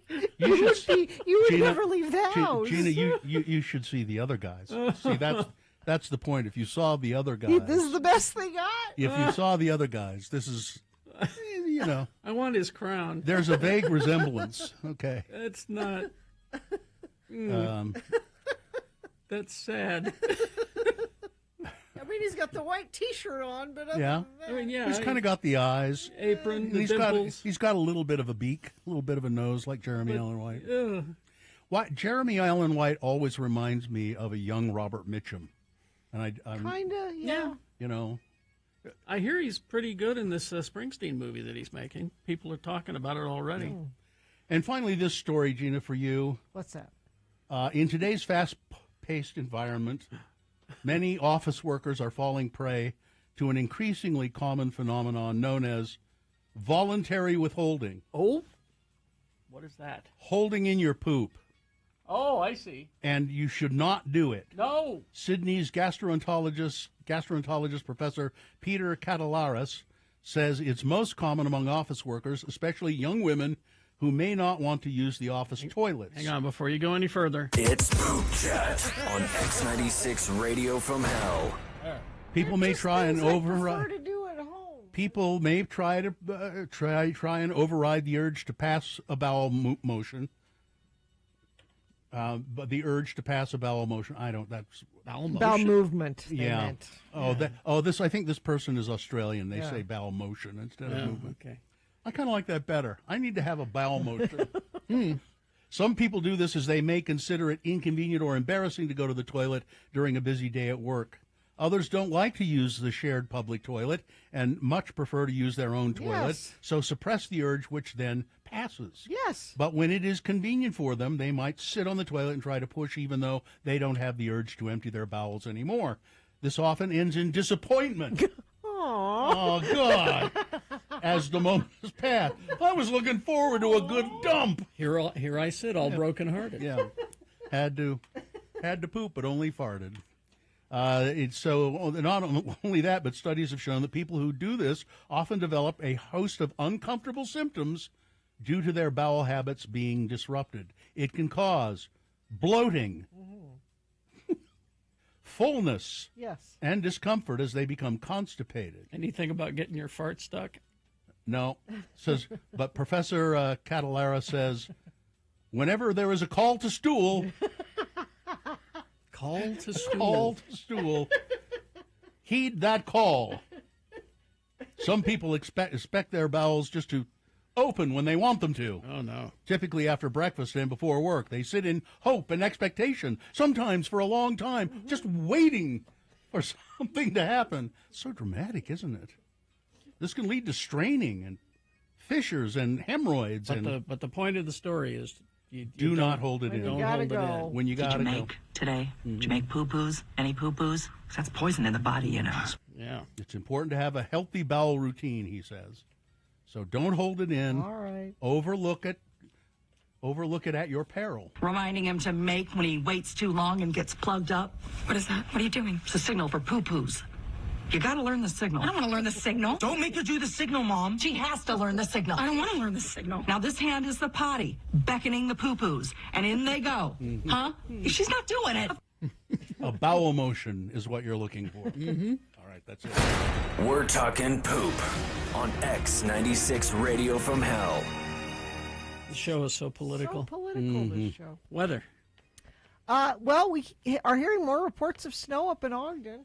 Still not really doing well. Maybe there's a tiny bit starting here, but 70% chance of that throughout the day today. About a 40% chance overnight tonight. High of 42. Overnight low of 23. It'll be chilly. Tomorrow 38 for a high. It looks like.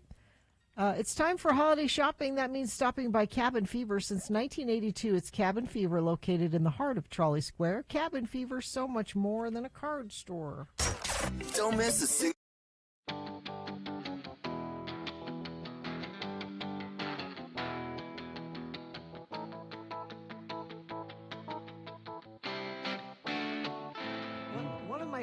One of my favorite follows on Instagram is Rachel's SLC History. Her name's Rachel Quist, and she does a whole Instagram page about history of Salt Lake, and she'll post really cool old pictures of Salt Lake and tell you stories about buildings and stuff. Okay. I read this one this morning, and if you go to x96.com/live, there's a picture associated with it. Oh, there it is. Here is the story. About 1900, the year 1900, a rumor emerged of an alligator living in Salt Lake City sewers. What? Salt Lake Hot Springs Sanitarium was a bathhouse, swimming pool, and spa that used hot spring water piped in from Beck's Hot Spring. It's where the Children's Museum is, isn't it? It was at 52 West Broadway, now the location of Broadway Media. The Salt Lake City Hot Springs Sanitarium was right here. So wait, we have a spring under it? Yeah, somewhere. Under the building? In April 1902, a young man from the telephone company was sent to fix the phone lines in the basement of the sanitarium. This building.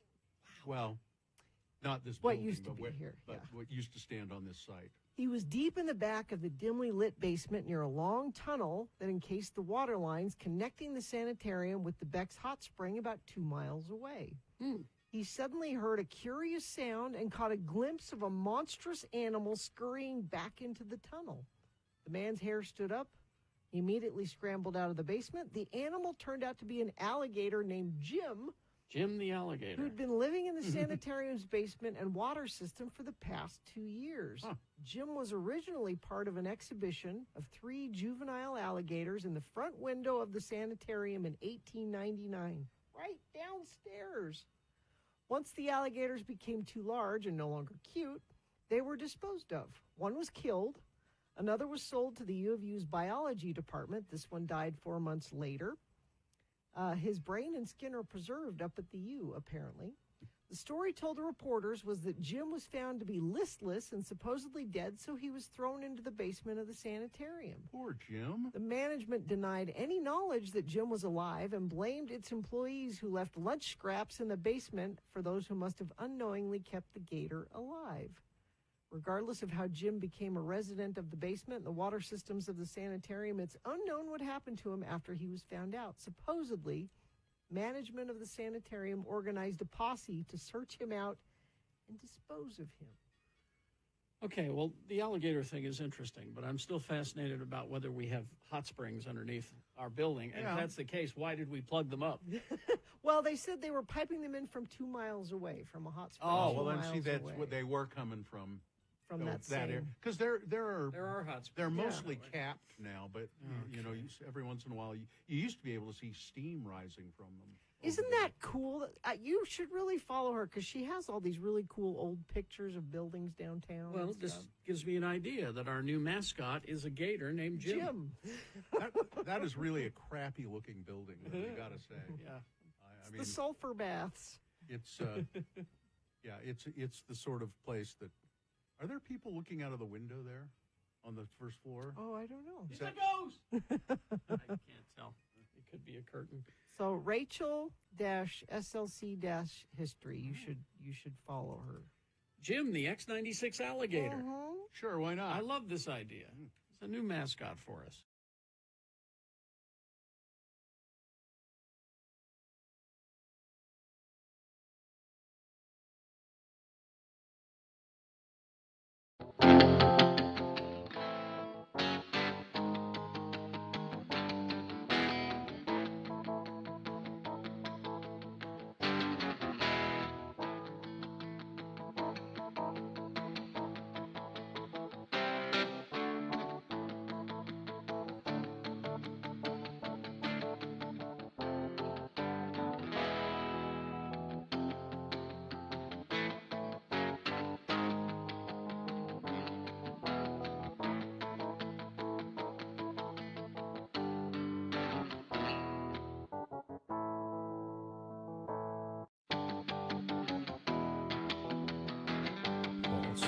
I cannot stand any form of bald How do meat. you feel about the ballet, Bill? I love the ballet. I thought you did. I love Ballet West, and particularly we're going to be talking about the Nutcracker with Adam Skloot, who is the artistic director of Ballet West. Good morning. How are you? Good morning. I'm well. Thanks for having me. Nice to see you again. It's been about a year. Always a pleasure. Ballet West is the Nutcracker that Ballet West does. Do most people consider it the definitive Nutcracker? Well, it certainly is the very first full production in America. You know, before that, America had never seen a full ballet. And so our founder, Willem Christensen, created this ballet 80 years ago. Amazing. It's And so we're celebrating the 80th anniversary. And so it is the first full-length version in America, and it is perhaps one of the longest-running productions in the world. Yeah, and it is. Let's just say it is the definitive. I saw the New York Ballet. Yeah. And it was, it was Baryshnikov, so you can't quarrel with that. But but it wasn't quite the same. It was. Well, I do have to agree. This one is actually my favorite, and I've worked with a number of different Nutcrackers throughout my career, and this one is my favorite.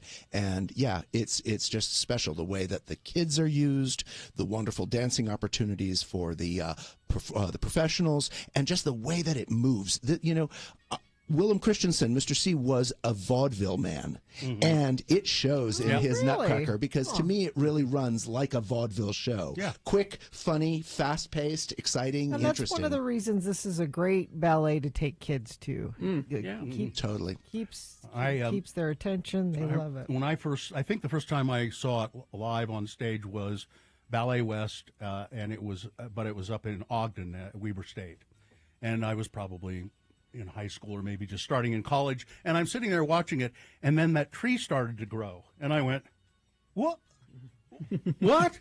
Well, that's amazing!" It just blew me away. Yeah. And I've loved it ever since. I've seen it many times. And, Well, it's a great show. I mean, as you said, a great show for kids, but it's Mm-hmm. actually a great show for adults, for people who have never seen ballet before. I mean, look, the show runs exactly 2 hours with one intermission. It's fast-paced. It's fun. Like I said, lots of drama, but lots of humor. It's beautiful. although I think I told you before when you were here before, when I took my kid, who is now 20-something, he was 5 years old at the time. Well, let's take him to Ballet West, a matinee. Really loved it until one of the, I think maybe the ice The Sugar prince- Plum, the Snow Sugar Queen, yeah. And he was sitting there. Wait, somebody around here. I'm getting a little bored here. Loud enough, and the audience just cracked up. Yeah, well, I mean, but again, there's scenes for everybody, so it's really cool. He didn't appreciate the beauty of the dance at the time. It is. So when does you're in previews right now? So we're actually in rehearsal right now, and then we open in Ogden next week, right after Thanksgiving, the day after Thanksgiving. We do 5 shows up there, and then we open here in Salt Lake City on December 6th, and we run all the way through December 28th. And it's great. It's a big run this year. We've added some performances because last year we sold out so many shows that we really want to give everybody an opportunity to get their tickets and see the show. And doing it in Ogden makes it easier for people up there to see it too. Exactly. Yeah, and I hope, and that's a good facility. I mean, it's a good, it's a good stage and a good place to do it. Yeah. I hope that you sell out every single performance. Oh, we appreciate that. Well, I have to say, if last year was any indicator, then things are looking good, and that's why we recommend that people get tickets early. Get your tickets early because it does sell out, and it's the best way to get the best seats possible for you and your family. And the show doesn't have to break the bank. I mean, tickets start at under $40, so you can get tickets for the whole family and enjoy it. And there are matinees and. Did you say no? There aren't matinees. Oh yeah, there are lots matinees. and lots of matinees, and in fact, over the weekends on Sundays we even do a 12 noon matinee, so that it's easier for families, to And radio people that get up early. There you go for you radio types who get up so early. So the best way to get tickets, I guess you can get them online, balletwest.org. Yep. And I just clicked on that, and it says here buy tickets, and there are all the dates, and it'll show you the seating charts and the availability and all of that. But don't wait to do it, because the seating becomes more and more limited. And seating becomes more limited. Your options for a big group become more and more limited. Yeah. So that's why we really recommend doing it as soon as possible. And if you've never seen it, do yourself a favor and go. And maybe 5 is a little. He was a little too young to see it. Maybe. Yeah, that's on you, Bill. That's maybe not his 7 fault. or 8. That's on Maybe you. 8. Well, I think it really just depends on the kid and the Depends on the family. kid. And I feel like families can make that decision for themselves. And some kids are ready to do it at 5, and some kids, need to be a little bit older. But it really is just a terrific show for children and adults alike. He liked it all except for that one moment. Yeah, well, So there you go. fair All right. enough. Adam Skloot, thanks for being with us, Artistic Director of Ballet West. Pleasure to see you. Get your tickets, balletwest.org. Buy your tickets now, because Nutcracker will perhaps sell out every performance. So, Well, thank you so much. Thank you. Appreciate it. nice to Thank see you very much. All right, so we're going to take a break, play a song for you, and crawl towards the exits. Coming up, stand by. Zero Res. 5-year-olds ruin your carpet too. Yeah, that's true. And your couch. They ruin your lives Ruin sometimes. well, I don't know if Zero Res can help you with your life, but they can help you up with your carpet and your upholstery. I like to have them come after everybody's been over, because your dirty, dirty family comes to your house. But you can call them whenever is good for you. This is a great time to do it, though. Get ready for the holidays with Zero Res. They absolutely stand behind every cleaning they do. Call them today, but you got to ask for the X96 special. Get back to clean and get 3 rooms of carpet clean starting at just $119. And with that, you should also get your upholstery done. You can take 20% off your upholstery, too. Call my friends at Zero Res right now, 801-288-9376, or go online to zerores.com. Just have to make sure you say you want the X96 special in order to get those deals we talked about. Zero Res, it's spelled the same backwards and forwards, zerores.com.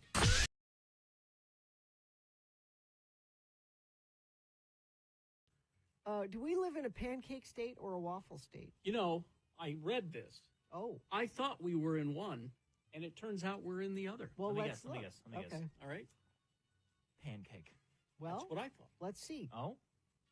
Pancakes, part of the American breakfast table. Waffles introduced much later in 1630. That's how old the waffle is. 1630. Rose to popularity as the crisp golden pancake alternative that you could serve with fresh fruit, whipped cream, maple syrup. The two been battling out to be crowned America's favorite breakfast item ever since. Okay. So, waffle popularity versus pancake popularity. There was a poll done for sub-regional preferences.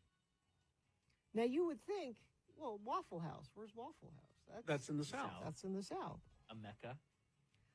Data indicates that waffle-related searches consistently enjoy a high level of interest throughout the year and rarely dip below the 70 mark. So there's lots of people Googling waffles. Mm-hmm.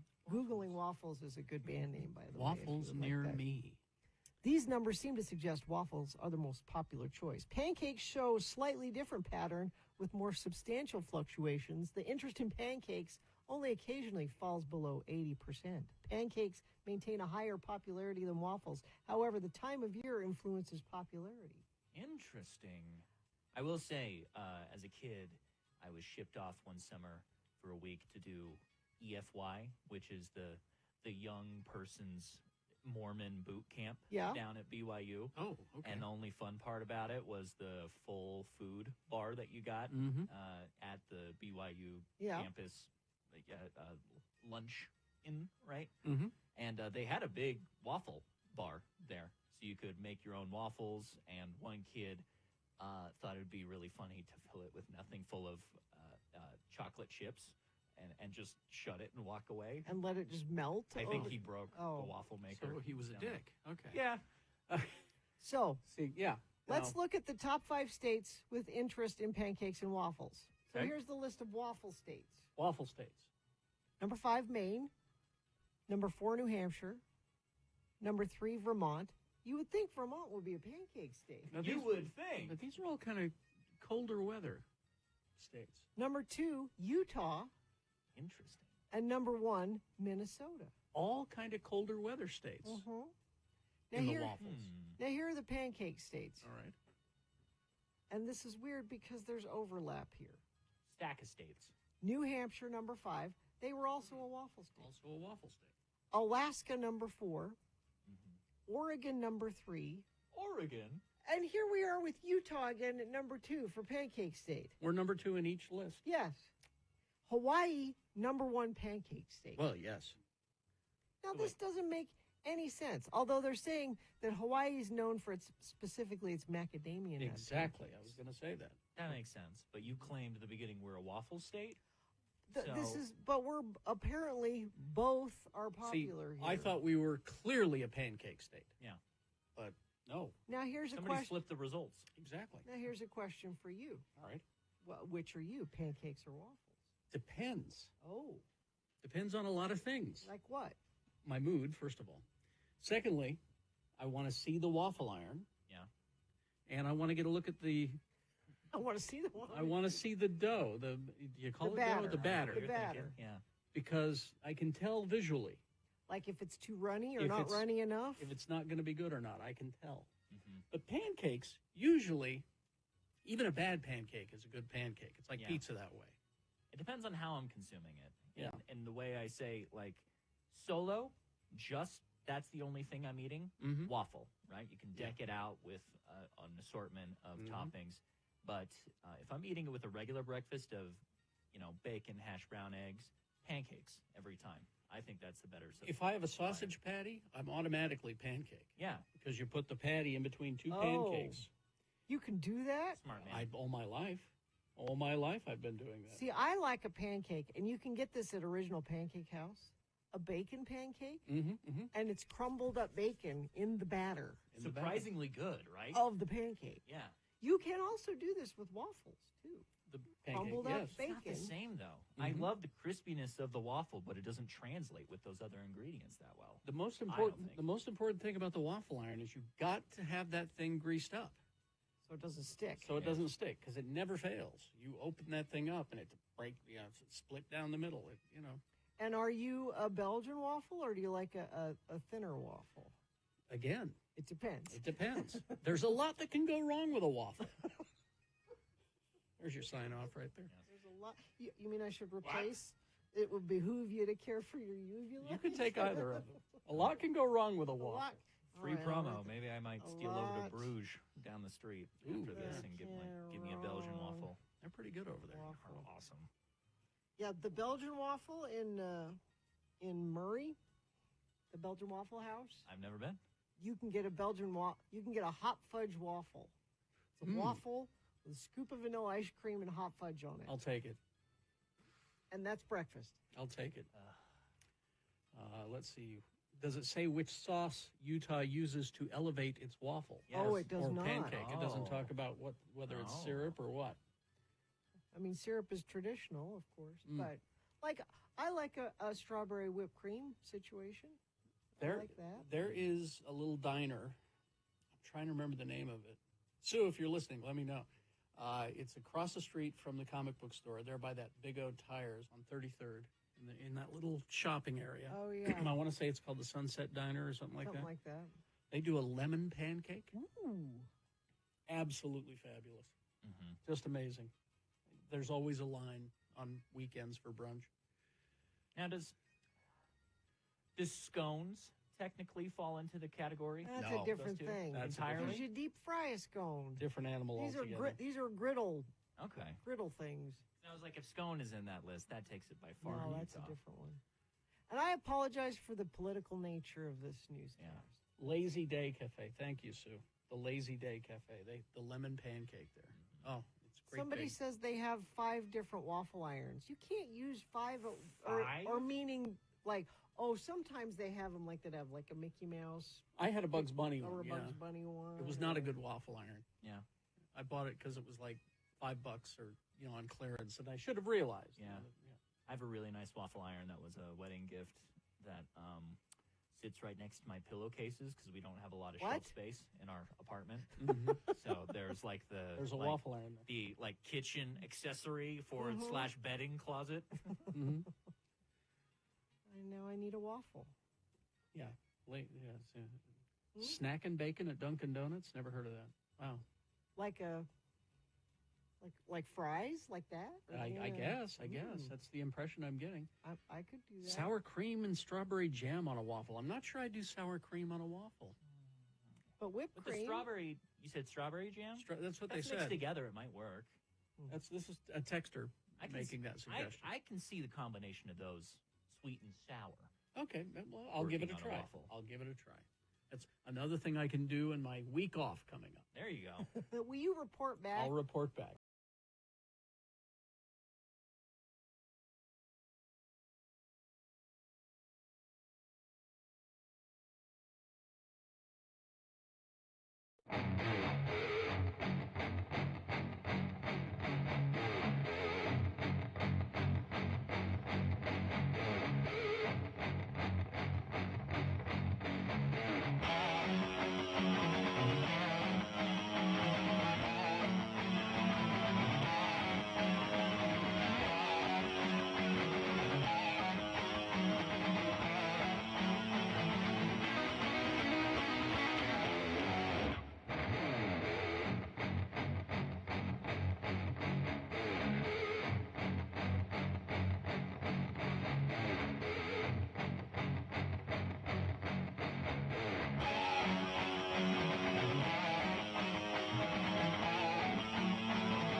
Okay.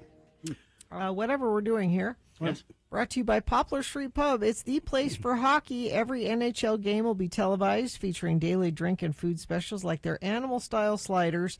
Poplar Street Pub within close proximity to the Delta Center. Information at poplarstreetpub.com. Is there a way to trace a phone number? So I was just talking to you guys off the air that I've gotten this text message from somebody they don't identify themselves. But they do know certain personal things about me.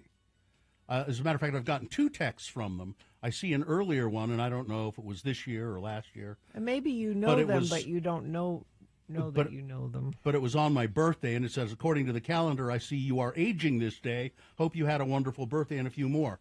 Don't know who it is. I see you are aging this day. That's I know, it's odd, right? Odd. And then I get this text this morning. It's about my daughter. She's living in the Texas area.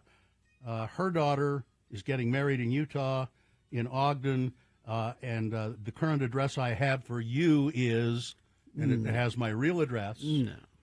And is it accurate? And then it said, yeah. This and it is says, somebody that you is don't. Is this address valid? Yeah, you don't. I bet you know this person. You think? Yeah. You just don't have them in your contacts, so their name isn't popping up. It sounds like so. Would I be safe to text and say, who is this? Sure. I mean, they already have my phone number, so I guess new phone. Who dis? Yeah. Or just send the address of the station here. Yeah, then you'd know who it is. Yeah. What do you mean send? They want your address. Home. Don't give your home. No, they've got my home address. Well, no, tell it's them in the text. Tell them to send whatever it is to this place. Oh, I see. I bet you know them, and I get some texts sometimes from people that aren't in my contacts that they clearly know me by how they're texting. I just don't know. New phone. Who dis? Yeah. Okay, I'll see. So I'd be safe enough because they already have the phone number. Yeah. To say who is this? Yeah. Okay. All right. Well, all right. I guess I'll do that. Let's do the promo.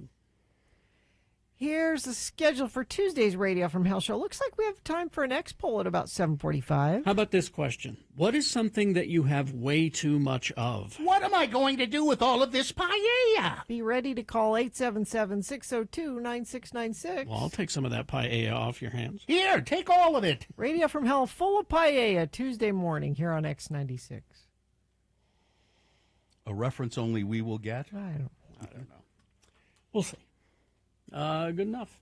Fine job as always, Katie. Live long and prosper, bitches. Don't you know who I am? Don't you know who I am? Who are you? Soup should be hot.